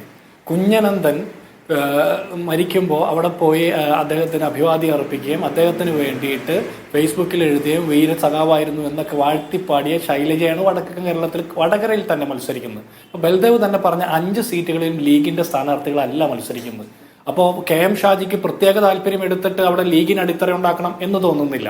ആ വാദത്തോട് എനിക്ക് യോജിപ്പില്ല. ഇനി രണ്ടാമത്, കോൺഗ്രസിന് അല്ലെങ്കിൽ UDF-നോട് ഒരു പരാജയ ഭീതി കൊണ്ടാണ് ഇങ്ങനൊരു അഭിപ്രായം പറയുന്നത് എന്നുള്ള വാദത്തോട് യോജിപ്പില്ലാത്തതിന് കാരണം, ഈ പിണറായി വിജയന്റെയും നരേന്ദ്രമോദിയുടെയും സർക്കാരുകൾക്കെതിരെ ജനങ്ങൾ വോട്ട് ചെയ്യാൻ കേരളത്തിൽ അതിശക്തമായിട്ട് കാത്തിരിക്കുന്ന ഒരു അവസരമാണ്. ഇവർക്കെതിരെ വോട്ട് ചെയ്ത് തിരുത്താനുള്ള ഒരു അവസരത്തിന് വേണ്ടി കാത്തിരിക്കുമ്പോൾ അവിടെ KM ഷാജിയുടെ പ്രസംഗം ഒരു പ്രത്യേക ഘടകമായിട്ട് എടുക്കേണ്ട കാര്യമില്ല. അല്ലാതെ തന്നെ നാട്ടുകാർക്ക് അറിയാം ആർക്കാണ് വോട്ട് ചെയ്യേണ്ടത്, എങ്ങനെയാണ് വോട്ട് ചെയ്യേണ്ടതെന്ന്. ഇനി അദ്ദേഹം പറഞ്ഞ ഒരു കാര്യത്തോട് എനിക്ക് യോജിപ്പില്ല, അതായത് വിവാഹത്തിന് പോകുന്നതിൽ കുഴപ്പമൊന്നുമില്ലെന്ന്. ആരുടെ വിവാഹത്തിനാ ഈ സ്പീക്കർ AM ഷംസീർ പോയത്? ബൽദേവേ, പോയത് പാർട്ടിയുടെ വിലക്ക് പോലും ലംഘിച്ച് അന്നത്തെ പ്രതിപക്ഷ നേതാവും മുൻ മുഖ്യമന്ത്രിയുമായിട്ടുള്ള VS അച്യുതാനന്ദൻ പോയി നെഞ്ചോട് ചേർത്ത് പിടിച്ച് ആശ്വസിപ്പിച്ച KK രമയുടെ ഭർത്താവായിട്ടുള്ള TP ചന്ദ്രശേഖരനെ കൊന്നുകളഞ്ഞ 51-52 വെട്ടി കൊന്നുകളഞ്ഞ കുറ്റവാളികളുടെ വിവാഹ ആഘോഷത്തിലാണ് നേരിട്ട് നിന്ന് കാരണവർ സ്ഥാനത്ത് നിന്ന് നടത്തിക്കൊടുത്തത് ഇന്നത്തെ സ്പീക്കർ AM ഷംസീർ. അതിനെതിരെ ഒരു പ്രതിഷേധമില്ലേ? അത് ശരിയായ ഒരു മാതൃകയാണെന്നാണ് നിങ്ങൾ പറയുന്നത്. നാട്ടിൽ വിവിധ രാഷ്ട്രീയ പാർട്ടിയിൽപ്പെട്ട ആളുകൾ പല കേസിലും പ്രതിയാകുമെന്നേ. അവിടെയൊക്കെ കല്യാണത്തിന് പോകുന്നതിന് പ്രയാസമൊന്നുമില്ല. പക്ഷേ പാർട്ടിയോടൊപ്പം വളർന്ന, പാർട്ടിക്ക് വേണ്ടിയിട്ട് പ്രയത്നിച്ച് വിയർപ്പൊഴുക്കി അധ്വാനിച്ച TP ചന്ദ്രശേഖരനെ കൊന്നുകളഞ്ഞ ആ ആളുകളെ പ്രോത്സാഹിപ്പിക്കുന്ന നിലപാടെടുക്കുമ്പോൾ അത് VS അച്യുതാനന്ദനോടുള്ള ഒരു മര്യാദകേടായിട്ട് കൂടി കാണണ്ടേ? അപ്പോൾ ഈ പാർട്ടിയിൽ രണ്ട് അഭിപ്രായം അന്നുമുണ്ട് ഇന്നുമുണ്ട് എന്ന് തന്നെ നമ്മൾ പറയുന്നത് ശരിവെക്കുന്ന. ഇനി നിങ്ങൾ പറയുന്ന ഒരു കാര്യം, ഈ കുഞ്ഞനന്ദന്റെ മകൾ പറഞ്ഞു അദ്ദേഹത്തിന് ചികിത്സ കിട്ടിയിട്ടില്ല എന്ന്. അദ്ദേഹത്തിന് ചികിത്സ കിട്ടിയിട്ടില്ലെന്ന് അവർ പറയുമ്പോൾ 2 വർഷക്കാലം UDF ഭരിക്കുന്ന കാലത്ത് ചികിത്സ കിട്ടിയിട്ടില്ല എന്നുള്ള ആക്ഷേപം പറയുമ്പോൾ തന്നെ പിന്നീട് ഇങ്ങോട്ടുള്ള കാലത്ത് 365 ദിവസത്തിൽ 200 ദിവസം പരോൾ അനുവദിക്കുന്ന പിണറായി സർക്കാരിന്റെ കാലത്ത് കുഞ്ഞനന്ദൻ എന്താ ചികിത്സ വേണ്ടത്ര ചികിത്സ ഉറപ്പു നൽകാതെ പോയത്? അപ്പൊ കുഞ്ഞനന്ദൻ ചികിത്സ കിട്ടാതെ മരണപ്പെട്ടോട്ടെ എന്ന് ഇന്ന് ഭരിക്കുന്ന LDF സർക്കാർ ആഗ്രഹിച്ചിരുന്നു എന്നാണ് പറയുന്നത്. അപ്പൊ ഒരു വാദം പറയുമ്പോൾ അതിന്റെ 2 പക്ഷവും ഉണ്ടെന്നുള്ള ഓർമ്മ CPM-ന്റെ നേതാക്കന്മാർക്ക് അല്ലെങ്കിൽ അവരെ അനുകൂലിക്കുന്ന ആളുകൾക്ക് നഷ്ടപ്പെടാം. ഇനി ഒരു കാര്യം കൂടി പറയാം, നിങ്ങളുടെയൊക്കെ DYFI-യുടെ അല്ലെങ്കിൽ CPM-ന്റെ ഒക്കെ കൊടികളിൽ എഴുതി വെക്കും ചെഗുവേരയുടെ പടവും വെച്ചിട്ട് കൊല്ലാം പക്ഷെ തോൽപ്പിക്കാനാവില്ല എന്ന്. TP ചന്ദ്രശേഖരന്റെ കാര്യത്തിൽ അക്ഷരാർത്ഥത്തിൽ സംഭവിച്ചതാണ്. ജീവിച്ചിരിക്കുന്ന TP ചന്ദ്രശേഖരനേക്കാൾ മരണപ്പെട്ടു പോയ CPM-ന്റെ കൊലയാളി സംഘത്താൽ കൊല ചെയ്യപ്പെട്ടു പോയ TP ചന്ദ്രശേഖരനാണ് CPM-ന്റെ തലയ്ക്ക് മുകളിൽ നിൽക്കുന്ന വാളായിട്ട് നിൽക്കുന്നത്. അത് ഈ പാർട്ടിയുടെ ചരിത്രത്തോളം തന്നെ രേഖപ്പെടുത്താൻ പോകുന്ന ഒരു രാഷ്ട്രീയ കൊലപാതകമാണ്. നിങ്ങൾ നിരവധി രാഷ്ട്രീയ കൊലപാതകങ്ങളിൽ കക്ഷിയായിട്ടുണ്ട്. പക്ഷേ TP ചന്ദ്രശേഖരന്റെ കൊലപാതകം രാഷ്ട്രീയ കേരളം അറപ്പോടും വെറുപ്പോടും കണ്ട ഒരു കൊലപാതകമായിട്ട് മാറുന്നത് എങ്ങനെയാണ്? അതിന്റെ പശ്ചാത്തലം, അതിന്റെ സാഹചര്യം, അതിനു വേണ്ടിയിട്ട് നിങ്ങൾ 2 രീതിയിലുള്ള മാർഗങ്ങളാണ് ഉപയോഗിച്ചത്. ഒന്ന്, നിങ്ങൾ കൊടും കുറ്റവാളികൾക്ക് കൊട്ടേഷൻ കൊടുത്ത് പാർട്ടിയുടെ സഹപ്രവർത്തകനും സഹയാത്രികനുമായിരുന്ന അഭിപ്രായ വ്യത്യാസത്തിന്റെ പേരിൽ മാത്രം പുറത്തേക്ക് പോയ ഒരു സഖാവിനെ കൊന്നുകളഞ്ഞത്. 2, അങ്ങനെ കൊല്ലുമ്പോൾ തന്നെ നിങ്ങൾ അത് സമൂഹത്തിൽ, പ്രത്യേകിച്ച് കേരളം പോലെ മതേതരത്വത്തിന്റെ പച്ച തുരുത്തായിട്ട് ധരിക്കുന്ന ഈ സമൂഹത്തിൽ ഭിന്നിപ്പിന്റെ ഒരു രാഷ്ട്രീയത്തിന് കൂടി വിത്തിടാൻ വേണ്ടി നിങ്ങൾ ശ്രമിച്ചു. നിങ്ങൾ എന്തിന്റെ പേരിലെ ഈ കൊലയാളി സംഘം ആരുടെ ഉത്തരവാദിത്വം, ആരുടെ ബോധ്യത്തിന്റെ അടിസ്ഥാനത്തിലാണ് മാഷാ ഉള്ള സ്റ്റിക്കർ ഒട്ടിച്ചുകൊണ്ട് കൊലയാളി സംഘം വാഹനം തയ്യാറാക്കി പോയത്? അതിന്റെ ഉദ്ദേശം എന്താ? എന്നിട്ട് തീവ്രവാദ സംഘടനകളാണ് TP ചന്ദ്രശേഖരനെ കൊന്നത് എന്ന് പാർട്ടി ചാനലും പാർട്ടി പത്രവും അച്ചുനിരത്തുകയും വീമ്പിളക്കുകയും ചെയ്യുന്നു. പാർട്ടി നേതാക്കന്മാരൊക്കെ അത് തൊണ്ട തൊടാതെ പ്രസംഗിക്കുന്ന സാഹചര്യമൊക്കെ നമ്മൾ കേട്ടില്ലേ? അന്വേഷണം മുന്നോട്ട് പോയപ്പോഴല്ലേ സത്യം പുറത്തു വന്നത്? മറിച്ചായിരുന്നെങ്കിൽ എന്തായിരിക്കും സാഹചര്യം? ഈ കൊലപാതകം നടന്നത് UDF-ന്റെ കാലത്തല്ലായിരുന്നുവെങ്കിൽ, പിണറായി വിജയൻ മുഖ്യമന്ത്രി ആയിരിക്കുന്ന കാലഘട്ടത്തിൽ, അദ്ദേഹം ആഭ്യന്തരമന്ത്രി ആയിരിക്കുന്ന കാലഘട്ടത്തിലായിരുന്നുവെങ്കിൽ എന്തായിരിക്കും സാഹചര്യം? ഏതെങ്കിലും പാവപ്പെട്ട ന്യൂനപക്ഷ വിഭാഗത്തിൽപ്പെട്ട ചെറുപ്പക്കാർ ഇന്ന് ജയിലഴി എണ്ണൂല്ലേ? അല്ലേ? അവരെ അപ്പൊ നിങ്ങൾ എന്തുകൊണ്ടാണ് അങ്ങനെ ഒരു പ്ലാൻ ചെയ്യുന്നത്? പിന്നെ നിങ്ങൾ നിരവധി കൊലപാതകങ്ങൾ നിങ്ങൾ ചെയ്തിട്ടുണ്ട്.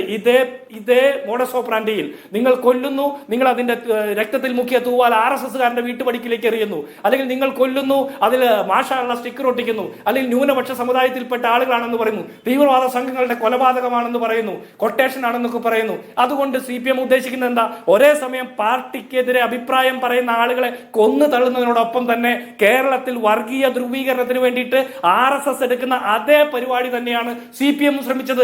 അതിന്റെ ഒരു ഉദാഹരണം മാത്രമാണ് TP ചന്ദ്രശേഖരൻ വധക്കേസ്. ഫസൽ വധക്കേസ് ആയിക്കോട്ടെ, മറ്റ് പല വധക്കേസിലും സമാനമായിട്ടുള്ള സാഹചര്യം നമ്മൾ കണ്ടിട്ടുണ്ട്. എന്തിനാ ഈ അടുത്ത കാലത്ത് കളമശ്ശേരിയിൽ ഒരു സ്ഫോടനം നടന്നപ്പോൾ പോലും CPM-ന്റെ സംസ്ഥാന സെക്രട്ടറി പോലും പറഞ്ഞത് എന്താ? പിന്നീട് അദ്ദേഹം തിരുത്തി പറഞ്ഞു. പക്ഷെ ആദ്യമായിട്ട് അദ്ദേഹം പറഞ്ഞത് ഇസ്രായേൽ പാലസ്തീൻ വിഷയവുമായി ബന്ധപ്പെട്ട കാര്യത്തെ കണക്ട് ചെയ്യാനല്ല അദ്ദേഹം ശ്രമിച്ചത്.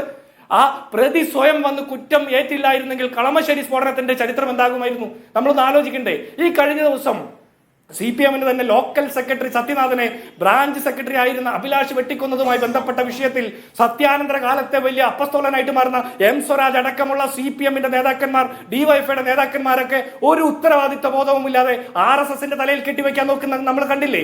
മതധ്രുവീകരണത്തിന് വേണ്ടിയിട്ട് രാഷ്ട്രീയ ധ്രുവീകരണം ഇത് കൊലപാതക രാഷ്ട്രീയത്തെ പ്രോത്സാഹിപ്പിക്കുന്ന ഒരു സാഹചര്യമല്ലേ?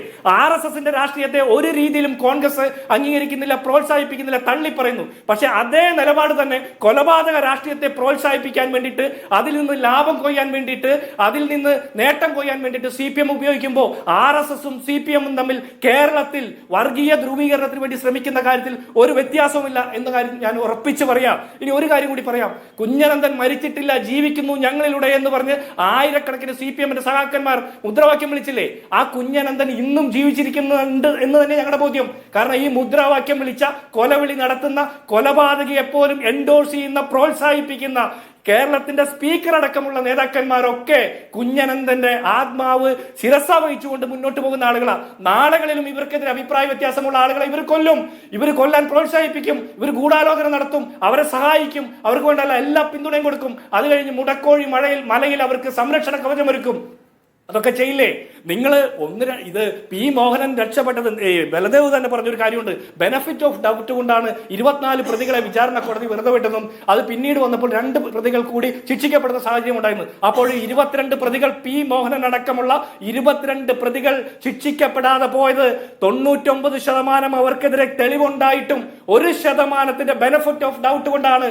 താങ്കൾ പറഞ്ഞ വാദം പ്രകാരമാണെങ്കിൽ ആ 1% ഡൗട്ടിന്റെ പേരിൽ 99% കുറ്റക്കാരനാണെന്ന് പൊതുബോധം ഉള്ള കോടതിക്ക് പോലും ബോധ്യപ്പെട്ടു എന്ന് താങ്കളുടെ വാദത്തിൽ നിന്ന് പോലും അംഗീകരിക്കപ്പെടുന്ന ഒരു സാഹചര്യത്തിൽ P. മോഹനൻ അടക്കമുള്ള ആളുകൾ ശിക്ഷിക്കപ്പെടേണ്ടതല്ലേ സുഹൃത്തെ? അല്ലേ? ഇവിടെ ഈ മരണപ്പെട്ട ആളുടെ രാഷ്ട്രീയം വിടുക, കൊന്ന ആളുകളുടെ രാഷ്ട്രീയം വിടാം. കൊല്ലപ്പെട്ട മനുഷ്യൻ ഒരു മനുഷ്യജീവനല്ലേ? ആ മനുഷ്യജീവനെ കൊന്ന് ഇല്ലാതാക്കിയിട്ട് ഉറുമ്പിനെ പോലും നോവിക്കാത്ത സഖാക്കന്മാരാണ്, ലോല ഹൃദയരാണെന്നൊക്കെ പറഞ്ഞ് എൻഡോഴ്സ് ചെയ്യുന്നവരാ CPM-ന്റെ ഉന്നത നേതാക്കന്മാരാ. ഇവരുടെയൊക്കെ കല്യാണം നടത്തി കൊടുക്കുന്നവരാ CPM-ന്റെ നേതാക്കന്മാരാ. കൊടും കുറ്റവാളികൾ എന്ന് പറഞ്ഞ് പാർട്ടി പുറത്താക്കിയ ആളുകൾക്ക് സംരക്ഷണം കൊടുത്തതാരാ? CPM-ന്റെ ബ്രാഞ്ച് കമ്മിറ്റിയും ലോക്കൽ കമ്മിറ്റിയും ഏരിയ കമ്മിറ്റിയും ഒക്കെയാ അല്ലെ? മുടക്കോഴി മലയിൽ നാളെ നമ്മളെ പോലെ ഒരു സാധാരണ പ്രവർത്തകൻ, ഒരു മാധ്യമ പ്രവർത്തകനെ പോയി ഒരു വിഷ്വൽ എടുക്കാനോ ഒരു വാർത്ത കൊടുക്കാനോ നമുക്കൊന്ന് സന്ദർശിക്കാൻ പറ്റുമോ?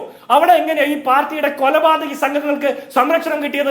CPM-ന്റെ ഉന്നത നേതാക്കന്മാരുടെ സംസ്ഥാന കമ്മിറ്റി തൊട്ട് താഴേക്കുള്ള മുഴുവൻ ആളുകളുടെയും സംരക്ഷണത്തിലാണ് ഈ കൊലപാതകം നടന്നെന്നുള്ള കാര്യത്തിൽ സംശയം വേണ്ട. ഇനി വടകരയിൽ UDF-ന് ജയിക്കാൻ വേണ്ടിയിട്ട് ഇതൊരു പ്രശ്നമേ അല്ല. വടകരയിലെ മനുഷ്യർക്കറിയാം, ഒഞ്ചിയത്തിന്റെ മണ്ണിൽ TP ചന്ദ്രശേഖരന്റെ രക്തം വീണ് ചുമന്ന മണ്ണിൽ അവിടുത്തെ ആളുകൾക്കറിയാം ആർക്ക് വോട്ട് ചെയ്യണമെന്ന്. ശരി, അതിഥികളിലേക്ക് തിരികെ. ശ്രീ ആനന്ദ് കൊച്ചുകൂടി, ഒരുപക്ഷെ കേരളത്തിൽ ഉണ്ടായ ഏറ്റവും ശ്രദ്ധേയമായ, ഏറ്റവും സെൻസേഷണലായ, ഒരുപക്ഷെ കേരള രാഷ്ട്രീയത്തെ ഏറ്റവും അധികം സ്വാധീനിച്ച രാഷ്ട്രീയ കൊലപാതകമായിരിക്കും TP ചന്ദ്രശേഖരൻ്റേത്. അത് പല ഘട്ടങ്ങളിൽ രാഷ്ട്രീയത്തിലും രാഷ്ട്രീയ വിവാദങ്ങളിലും അതുപോലെ തന്നെ തെരഞ്ഞെടുപ്പ് പ്രചാരണായുധവുമായും മാറിയിട്ടുണ്ട്. ഏറ്റവും ഒടുവിൽ ഏറ്റവും അവസാനത്തെ നിയമസഭാ തെരഞ്ഞെടുപ്പിൽ ഉൾപ്പെടെ KK രമയുടെ വിജയം തീർച്ചയായിട്ടും ആ ഒരു വിഷയം കൂടി മുൻനിർത്തിയായിരിക്കും. പക്ഷേ ഇനി അതിന് ഒരു എന്താണ് പറയുക, ഒരു രാഷ്ട്രീയ പ്രചാരണ മൂല്യമുണ്ടോ ആ സംഭവത്തിൽ?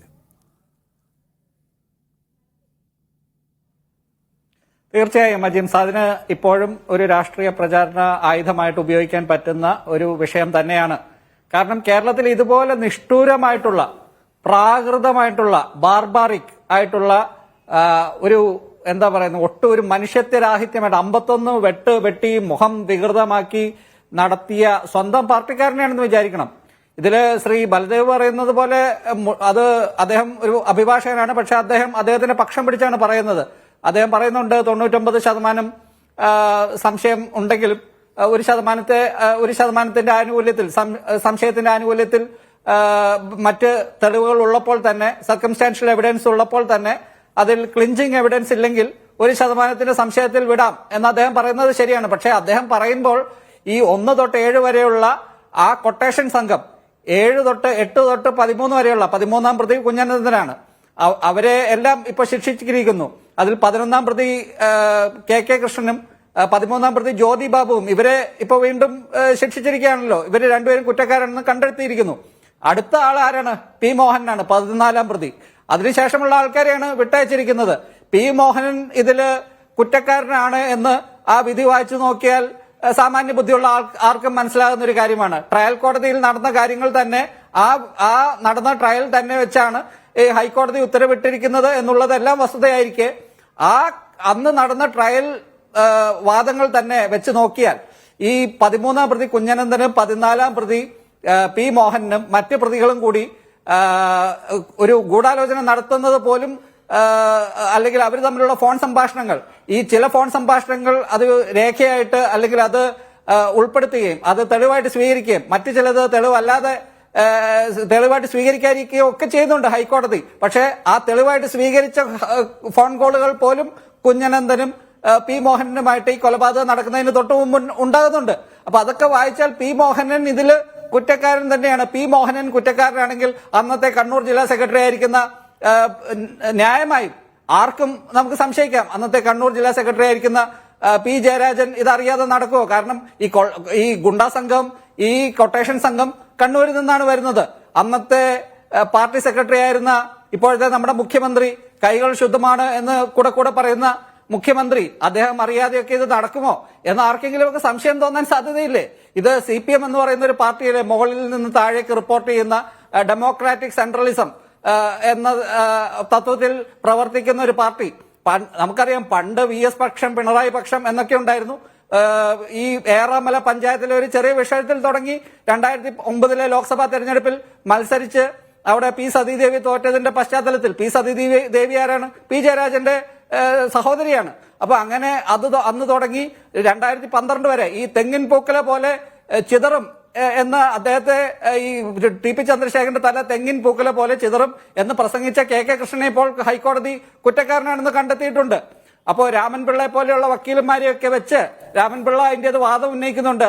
അവിടെ സ്പീക്കറില്ലായിരുന്നു അന്നത്തെ പ്രസംഗത്തിൽ KK കൃഷ്ണൻ പറഞ്ഞത്, ആ സാക്ഷി എങ്ങനെ കേട്ടു എന്നാണ് ബഹുമാനപ്പെട്ട രാമൻപിള്ള വക്കീൽ ചോദിക്കുന്നത്. ഇതുപോലെ ഓരോന്നിനും തൊടുന്യായങ്ങൾ, ഓരോന്നിനും ഒരു മുറി, ഗൂഢാലോചന നടന്ന മുറിയിൽ ഒരു ജനാലയില്ലായിരുന്നു എന്നൊക്കെ പറഞ്ഞ് എത്ര വാദങ്ങളാണ് രാമൻപിള്ള. ഇത് 60 പ്രവർത്തി ദിവസം 5 മാസം വാദിച്ച് CPM-ന്റെ വടകരയിൽ നിന്നുള്ള സീനിയർ നേതാവായിട്ടുള്ള M ഭാസ്കരൻ, അവിടുത്തെ കോഴിക്കോട്ടെ ജില്ലാ സെക്രട്ടേറിയറ്റ് അംഗമാണ് അദ്ദേഹം, ഇവിടെ എറണാകുളത്ത് ക്യാമ്പ് ചെയ്ത് ഈ കേസിൽ പരമാവധി CPM-ന് ചെയ്യാവുന്ന, ഇവരെല്ലാം വെളുപ്പിച്ചെടുക്കാവുന്ന, ഇവരെല്ലാം രക്ഷിച്ചെടുക്കാൻ എല്ലാ ശ്രമങ്ങളും നടത്തി. നമ്മുടെ ജഡ്ജിമാർ, ഇപ്പോഴും നട്ടലുള്ള ജഡ്ജിമാർ നമ്മുടെ ജുഡീഷ്യറിയിൽ ഉള്ളതുകൊണ്ടും പൈസ വാങ്ങിക്കാത്ത ഈ നരേന്ദ്രമോദിയുടെ ഒക്കെ പ്രഭാവത്തിൽ ചില ദേശീയ സുപ്രീം കോടതിയിലെ ജഡ്ജിമാരിൽ വരെ ഇപ്പോൾ പലർക്കും സംശയമുണ്ട്. പക്ഷേ ഈ കേസിൽ ജഡ്ജിമാർ അതിന് സ്വാധീനത്തിനൊന്നും വഴങ്ങാതെ, രാമൻപിള്ളയെ പോലെ വക്കീലന്മാരുടെ വാദത്തിൽ മയങ്ങിപ്പോകാതെ, CPM-ന്റെ പലതരത്തിലുള്ള പ്രലോഭനങ്ങളിൽ മയങ്ങിപ്പോകാതെ അവർ ഇതിൽ ഒരു വിധി പ്രസ്താവിച്ചിരിക്കുന്നു. ആ വിധി ഇപ്പോൾ CPM-ന് അവര് അത് സ്വാഗതം ചെയ്യുന്നൊക്കെയുണ്ട്. പക്ഷെ ഈ സ്വാഗതം ചെയ്യുന്നത് അത് അവരുടെ ഒരു വ്യാഖ്യാനമായിട്ട് അങ്ങനെ അവർ സ്വാഗതം ചെയ്യുന്നു. അത് അവർ പറയുന്നത് പി മോഹനൻ ശിക്ഷിക്കപ്പെട്ടിട്ടില്ലല്ലോ എന്ന രീതിയിലാണ് അവരത് അതിനെ ന്യായീകരിക്കാൻ ശ്രമിക്കുന്നത്. പക്ഷെ ജനങ്ങളുടെ കോടതിയിൽ ഇത് CPM ചെയ്ത ഒരു കുറ്റകൃത്യമാണ്. പാർട്ടിയുടെ ഉന്നത നേതാക്കൾ അറിയാതെ ഇങ്ങനെ ഒരു കൊലപാതകം നടക്കില്ല എന്നും TP ചന്ദ്രശേഖരന്റെ ഭാര്യയായിട്ടുള്ള KK രമ MLA ഇപ്പോഴും അത് പ്രതീകമായിട്ട്, ഇപ്പോഴും ഈ TP ചന്ദ്രശേഖരന്റെ ഒരു പ്രതീകമായിട്ട് ഇപ്പോഴും നമ്മുടെ രാഷ്ട്രീയ മണ്ഡലത്തിലുണ്ട്. അവർ സംസാരിക്കുന്ന, അവർ പറയുന്ന ഓരോ വാക്കുകൾക്കും വളരെ മൂർച്ചയുള്ള വാക്കുകൾ ഉപയോഗിച്ച് സംസാരിക്കുന്ന KK രമ MLA പോലെയുള്ള നേതാക്കൾ ഇവിടെയുണ്ട്. ഈ വിഷയം തീർച്ചയായിട്ടും ഇലക്ഷനിൽ പ്രതിഫലിക്കും. അതിന് ഇതുപോലെയുള്ള രാഷ്ട്രീയ ആരോപണങ്ങളൊന്നും മുസ്ലിം ലീഗോ കോൺഗ്രസോ കൊണ്ടുവരേണ്ട ഒരാവശ്യമില്ല എന്നാണ് ഞാൻ പറയുന്നത്. ആനന്ദ, അതിലൊരു ഒറ്റ കാര്യം കൂടി, വളരെ ചെറിയൊരു കാര്യം. ഈ 2012 കൊലപാതകത്തിന് ശേഷം ഈ കൊലപാതക രാഷ്ട്രീയത്തിൽ വലിയ തോതിലുള്ളൊരു കുറവുണ്ടായിട്ടുണ്ടല്ലോ. അത് നമ്മൾ കാണാതിരുന്നുള്ളൂ. അത് പോസിറ്റീവായി കാണേണ്ട കാര്യമല്ലേ? തീർച്ചയായും അതിനുശേഷം കൊലപാതകങ്ങൾ കുറഞ്ഞു.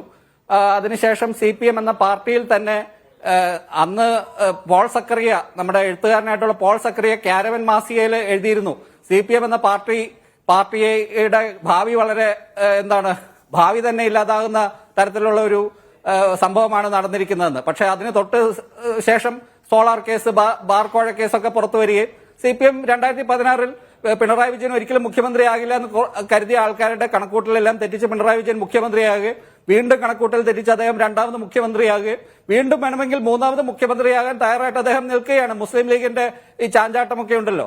അപ്പോൾ അങ്ങനെ ഒരു 2012 കൊലപാതകം കഴിഞ്ഞിട്ട് കേരളത്തിലെ രാഷ്ട്രീയത്തിൽ CPM ഉൾപ്പെടെ ചില തിരിച്ചറിവുകൾ ഉണ്ടായിട്ടുണ്ട്. അത് നല്ലതാണ്.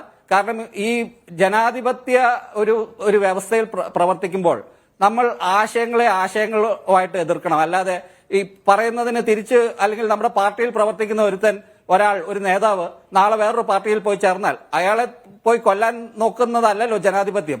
അത് ലോകത്തൊരു കമ്മ്യൂണിസ്റ്റ് പാർട്ടിയും ഇതുപോലെയുള്ള പ്രവർത്തികൾ ചെയ്തിട്ടില്ല. അത് RSSനെ പ്രതിരോധിക്കുക എന്ന് പറയുന്ന ഒരു വശത്ത്, അതും ഇപ്പോൾ ശ്രീ എമ്മുമായിട്ടൊക്കെ നടത്തിയ പല ചർച്ചയിൽ കൂടി RSSുമായിട്ടുള്ള സംഘർഷങ്ങൾ പോലും CPMന്റെ ഇല്ലാതെയായി. കോൺഗ്രസുമായിട്ട് CPMന്റെ സംഘർഷങ്ങൾ 90കളിൽ തന്നെ ഇല്ലാതായതാണ്. അപ്പോ N രാമകൃഷ്ണൻ CPMലേക്ക് വരുന്ന കാലം തൊട്ട്, അല്ലെങ്കിൽ 90കളുടെ അവസാനം തൊട്ട് അങ്ങനെ കോൺഗ്രസും CPMമായിട്ട് പ്രശ്നം കുറവാണ്. ഇപ്പോൾ RSSും CPMമായിട്ടുള്ള കൊലകൾ നടക്കുന്നില്ല. അപ്പോൾ ഇത് നല്ലതാണ്. കേരളത്തിൽ മലബാറിൽ ആശയ സംവാദങ്ങൾ ഉണ്ടാകട്ടെ. ഈ പാർട്ടി ഗ്രാമങ്ങൾ എന്ന് പറയുന്ന കിരാതമായിട്ടുള്ള സംവിധാനങ്ങൾ ഇല്ലാതാകുക കൂടി ചെയ്താൽ കുറച്ചുകൂടി നന്നായിരിക്കും. ഈ മുടക്കോഴി മല പോലെ തില്ലങ്കേരി പഞ്ചായത്തിലും അതുപോലെ പല കണ്ണൂറും പാലക്കാട് ഉൾപ്പെടെയുള്ള ജില്ലകളിൽ ഈ പാർട്ടി ഗ്രാമങ്ങളുണ്ടല്ലോ, ഏത് പാർട്ടിയുടെ ആയിക്കോട്ടെ, ജനാധിപത്യത്തിന് നിരക്കാത്തൊരു കാര്യം കൂടിയാണ്. അതുകൂടി ഇല്ലാതാകുന്നത് നന്നായിരിക്കും. ശരി. ശ്രീ ബലദേവ്, ഇവിടെ പല ഘട്ടത്തിൽ ഈ കൊലപാതകത്തെ, TP കൊലപാതകത്തെ പാർട്ടി ഇപ്പോൾ മുഖ്യമന്ത്രിയായ പിണറായി വിജയൻ തന്നെ, അന്ന് പാർട്ടി സെക്രട്ടറി ആയിരിക്കും തന്നെ, കുലംകുത്തി, എന്നും കുലകുത്തിയാണ് തുടങ്ങിയ വാക്കുകൾ ഉപയോഗിച്ചിട്ടുണ്ട്. അതിന് ആ സംഭവത്തിനെ ആയിരിക്കും അദ്ദേഹത്തെ അധിക്ഷേപിക്കുകയും ചെയ്തിട്ടുണ്ട്. ഇതൊക്കെ ശരി.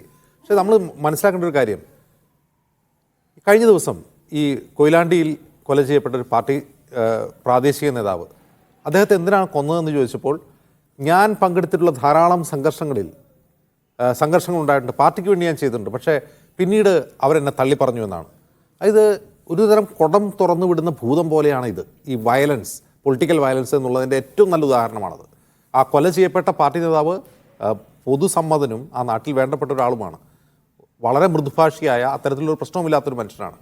അപ്പോൾ ഇത് ആരെയൊക്കെയാണ് ഇരയാക്കുന്നതെന്ന് മനസ്സിലാക്കി യഥാർത്ഥത്തിൽ ആ സംഭവത്തെ പാർട്ടി തള്ളിപ്പറയുകയും അതിൽ നിന്നൊരു പുതിയ തുടക്കമുണ്ടാവുകയല്ലേ ചെയ്യേണ്ടത് പാർട്ടിക്ക്? ഞാൻ അതിലേക്ക് വരാം. ഇവിടെ ഈ സംഭവത്തിൽ 36 പ്രതികളെ ശിക്ഷിക്കപ്പെട്ടത് A1 മുതൽ 8 വരെയുള്ളവരും 11, 13, 18, 31 പല ഓർഡർ ക്രമത്തിലല്ല ശിക്ഷിക്കേണ്ടത്. അപ്പൊ ഇടയ്ക്ക് വെച്ച് അപ്പൊ 6 31-ാം പ്രതി ശിക്ഷിക്കപ്പെട്ട കൂട്ടത്തിലാണ്. അപ്പം 1, 2 എന്നുള്ള ഓർഡറിലല്ല ശിക്ഷിക്കപ്പെട്ടിരിക്കുന്നത്. 6-ലേക്കൊക്കെയാണ് എവിഡൻസ് വന്നത്. അതനുസരിച്ച് പറഞ്ഞിരിക്കുന്നത്. പിന്നെ ഞാൻ പറയാത്ത ഒരു കാര്യം ഇവിടെ രണ്ടുപേര് പറഞ്ഞു. ഞാനൊരു കോടതിയിൽ ഒരു പോസിബിലിറ്റിയാണ് പറഞ്ഞത്. 99% തെളിവുകൾ അനുകൂലമാണെങ്കിലും 100% തെളിഞ്ഞില്ല ശിക്ഷിക്കാൻ പാടില്ല. അതാണ് അതിന്റെ നിയമം. അല്ലാതെ ഈ പ്രതികൾ 99% കുറ്റക്കാരാണെന്നല്ല ഞാൻ പറഞ്ഞത്. പിന്നെ ഇവിടെ ശ്രീ ആനന്ദ് കൊച്ചുകുട്ടി പറഞ്ഞതുപോലെ തന്നെ TP ചന്ദ്രശേഖരൻ വധക്കേസ് എന്ന് പറയുന്നത് കേരളത്തെ മൊത്തത്തെ ഇളക്കി മറിച്ചതൊന്നുമല്ല. പ്രാദേശികമായി ചില ഇഷ്യൂസ് ഉണ്ടായിട്ടുണ്ട്. അത് ഇപ്പോഴും നിലനിൽക്കുന്നുണ്ട്. അവിടുത്തെ MLA ഇപ്പം ശ്രീമതി KK രമയാണ്.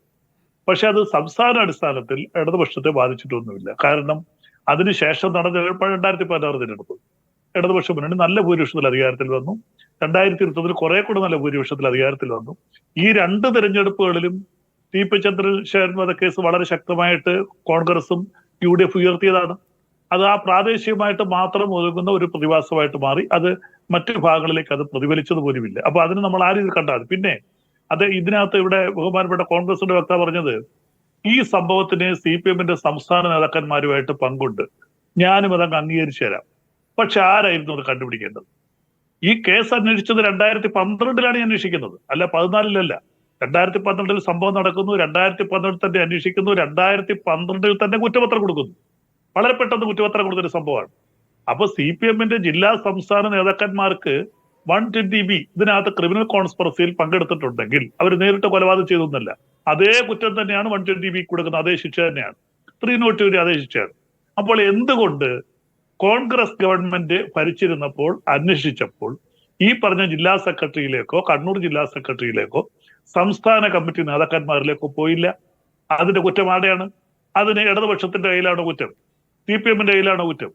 അന്ന് യഥാർത്ഥത്തിൽ ഈ പ്രതികൾ കുറ്റം ചെയ്തിട്ടുണ്ടെങ്കിൽ ആ ഗൂഢാലോചനയിൽ മറ്റാരെങ്കിലും പങ്കെടുത്തിട്ടുണ്ടെങ്കിൽ അവരെ അന്വേഷണ ഏജൻസിക്ക് മുമ്പാകെ കൊണ്ടുവരേണ്ടതിന്റെ ഉത്തരവാദിത്വം അന്ന് ഭരിച്ചിരുന്ന കോൺഗ്രസ് ഗവൺമെന്റിനാണ്. അപ്പോൾ പരിപൂർണമായിട്ട് ഇവിടെ തെറ്റ് ചെയ്ത് ഈ TP ചന്ദ്രശേഖരൻ വധക്കേസിൽ CPMന്റെ ജില്ലാ സംസ്ഥാന നേതാക്കന്മാർ ഞാൻ പറഞ്ഞതുപോലെ ബെനിഫിറ്റ് ഓഫ് ഡൗട്ട് കിട്ടി രക്ഷപ്പെട്ടിട്ടുണ്ടെങ്കിൽ അതിന് കളമൊരുക്കി എല്ലാ വഴികളും തുറന്നു കൊടുത്തത് കോൺഗ്രസ് നേതൃത്വമാണ്. അന്ന് കേരളം ഭരിച്ച കോൺഗ്രസ് തന്നെയാണ്. അല്ലെങ്കിൽ ഞാൻ നേരത്തെ പറഞ്ഞതുപോലെ അവർക്ക് കുറെ കൂടെ വ്യക്തമായിട്ട് അന്വേഷിക്കണം എന്നുണ്ടെങ്കിൽ ആ ഗവൺമെന്റിന് തന്നെ കേന്ദ്രത്തോടെ ശുപാർശ ചെയ്ത് CBI അന്വേഷിക്കുമായിരുന്നു. ഇത് രണ്ടും കേരള ഗവൺമെന്റ് ചെയ്തില്ല. അപ്പൊ തീർച്ചയായിട്ടും അതിനുള്ള പരിപൂർണ ഉത്തരവാദികൾ അന്ന് കോൺഗ്രസ് ഭരിച്ച കോൺഗ്രസ് തന്നെയാണ് ഉത്തരവാദികൾ. അതുകൊണ്ട് ഇപ്പം മലർന്നു കിടന്ന് തുപ്പതിന് തുല്യമാണ്. നിങ്ങൾ തന്നെ ചെയ്ത തെറ്റിനെ നിങ്ങൾ ഞങ്ങളുടെ പുറത്തോട്ട് ഒരു ആരോപണമായിട്ട് വരട്ടെ. മറ്റൊന്ന്, ശരിയാണ്, കുഞ്ഞനന്തന് ഭരണസാധ്യതയൊക്കെ ഉപയോഗിച്ച് കുഞ്ഞനല്ല മറ്റു പല പ്രതികൾക്കും ഭരിക്കുന്ന ഗവൺമെന്റുകൾ അവരുടെ പാർട്ടികളെ പ്രതികൾ ഇങ്ങനെ വന്നാൽ പലർക്കും കൊടുക്കാറുണ്ട്. കൂടുതൽ ദിവസം അനധികൃതമായിട്ടൊക്കെ പരോൾ കൂടുതൽ അനുവദിക്കാറുണ്ട്. അത് ഗവൺമെന്റ് അധികാരത്തിൽ വരുന്നതാണ് പരോൾ കൊടുക്കണോ വേണ്ട എന്നുള്ളത്. അത് ജയിൽ സൂപ്രണ്ടിന്റെ റിപ്പോർട്ട് വാങ്ങിച്ചുകൊണ്ട് ജയിലേജ് റിപ്പോർട്ട് കൊടുക്കുന്നു, പരോൾ കൊടുത്തു. ആ പരോൾ കൊടുത്ത് ഇത്രയും ദിവസം അദ്ദേഹം പുറത്തു നിന്നു. ജയിലിൽ കിടക്കുമ്പോൾ ഏരിയ കമ്മിറ്റിയിലേക്ക് തെരഞ്ഞെടുക്കപ്പെട്ടയാളാണ് കുഞ്ഞനന്തൻ. അങ്ങനെ കുഞ്ഞനന്തനെ പാർട്ടിക്ക് എന്തെങ്കിലും സംശയമുണ്ടെങ്കിൽ, അദ്ദേഹത്തിൽ അവിശ്വാസമുണ്ടെങ്കിൽ ജയിലിൽ കിടക്കുന്ന ഒരു പ്രതിയെ ഏരിയ കമ്മിറ്റിയിലേക്ക് എടുക്കുകയും അദ്ദേഹത്തിന് ഇത്രയും ദിവസം പരോള് കൊടുക്കുകയൊക്കെ ചെയ്യൂ. അങ്ങനെ പരോള് കൊടുത്ത് പുറത്തു നിർത്തിയാലല്ലേ രഹസ്യങ്ങൾ പുറത്തു വരുന്നത്. അങ്ങനെ 200 ദിവസം പരോള് കൊടുത്തു നിങ്ങൾ പറയുന്നു. അദ്ദേഹത്തിന്റെ ശവസംസ്കാര ചടങ്ങിൽ എല്ലാ നേതാക്കളും ശരിയാ കോവിഡ് പ്രോട്ടോകോൾ ലംഘിച്ച് ഏറ്റവും കൂടുതൽ ആൾക്കാർ പങ്കെടുത്തു. അന്ന് നമ്മൾ പല ചർച്ചയിലും പറഞ്ഞു അതാണ് കോവിഡ് പ്രോട്ടോകോൾ ലംഘിച്ച കുഞ്ഞനന്തന്റെ മരണവുമായി ബന്ധപ്പെട്ട്. അപ്പൊ അത്രയും നേതാക്കന്മാർ അവിടെ ചെന്നു. അങ്ങനെ ഇവർക്ക് പരോള് കൂടെ അങ്ങനെ സംശയമുണ്ടെങ്കിൽ ആ പ്രതിയെ പുറത്തു വിടുവോ? ഒരു ദിവസം പരോള് കൊടുക്കുമോ? പരോള് കൊടുക്കത്തില്ല.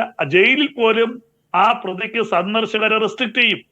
അങ്ങനെ സംശയമുണ്ടെങ്കിൽ ഒരു ഫോൺ പോലും കൊടുക്കാൻ അനുവദിക്കില്ല, സന്ദർശകരെ അനുവദിക്കില്ല. അല്ലെങ്കിൽ അവിടെ പ്രത്യേക രീതിയിൽ അത് കവർ ചെയ്യപ്പെടും, എന്തൊക്കെയാണ് അവർ സംസാരിക്കുന്നത് അറിയാൻ. അതിന് ഭരിക്കുന്നവർക്ക് അതിനുള്ള സംവിധാനമുണ്ട്. പക്ഷെ ഇതൊന്നും ചെയ്യാതെ നിങ്ങൾ തന്നെ പറയുന്നു ഇത്രയും ദിവസം അനധികൃതമായിട്ട് പരോള് കൊടുത്തു, അദ്ദേഹം ജയിലിൽ കിടന്നപ്പോൾ ഏരിയ കമ്മിറ്റിയിലെടുത്തു. അങ്ങനെയൊക്കെ പാർട്ടിക്ക് പരിപൂർണ വിശ്വസ്തനായ ഒരാളിനെ വിഷം കൊടുത്ത് കൊന്നു. ശ്രീ ആനന്ദ കുച്ചൂട്ടി പറഞ്ഞ പോലെ അത് വെറുതെ ഒരു പൊളിറ്റിക്കൽ ഗെയിം. അത് ഈ നാട്ടിലെ ഒരു ജനവും അത് വിശ്വസിക്കത്തില്ല. അത് അർഹിക്കുന്ന അവജ്ഞയോട് തള്ളിക്കളെ. അതൊക്കെ ഉപരിയായിട്ട് എനിക്ക് തോന്നുന്നു അത് കുറെ കൂടെ LDFന് കുറെ കൂടെ ഒരു മൈലേജ് ഉണ്ടാക്കത്തില്ല. കാരണം എന്തായാലും അതൊരു രാഷ്ട്രീയ ആരോപണം മാത്രമായി ഇപ്പോൾ നിലനിൽക്കുകയാണ്. ഒരു പുനരന്വേഷണം വേണമെന്ന ആവശ്യവും ഒരു ആരോപണം ആവശ്യം മാത്രമായി നിലനിൽക്കുകയാണ്. അത് ഈ തെരഞ്ഞെടുപ്പിൽ എന്ത് ഫലമുണ്ടാക്കും എന്ന് നമുക്ക് നോക്കാം. നന്ദി ശ്രീ ബൽദേവ്, ശ്രീ ആനന്ദ് കൊച്ചുകൂടി, ഡോക്ടർ ജിൻഡോ ജോൺ ഇത്രയും സംസാരിച്ചു.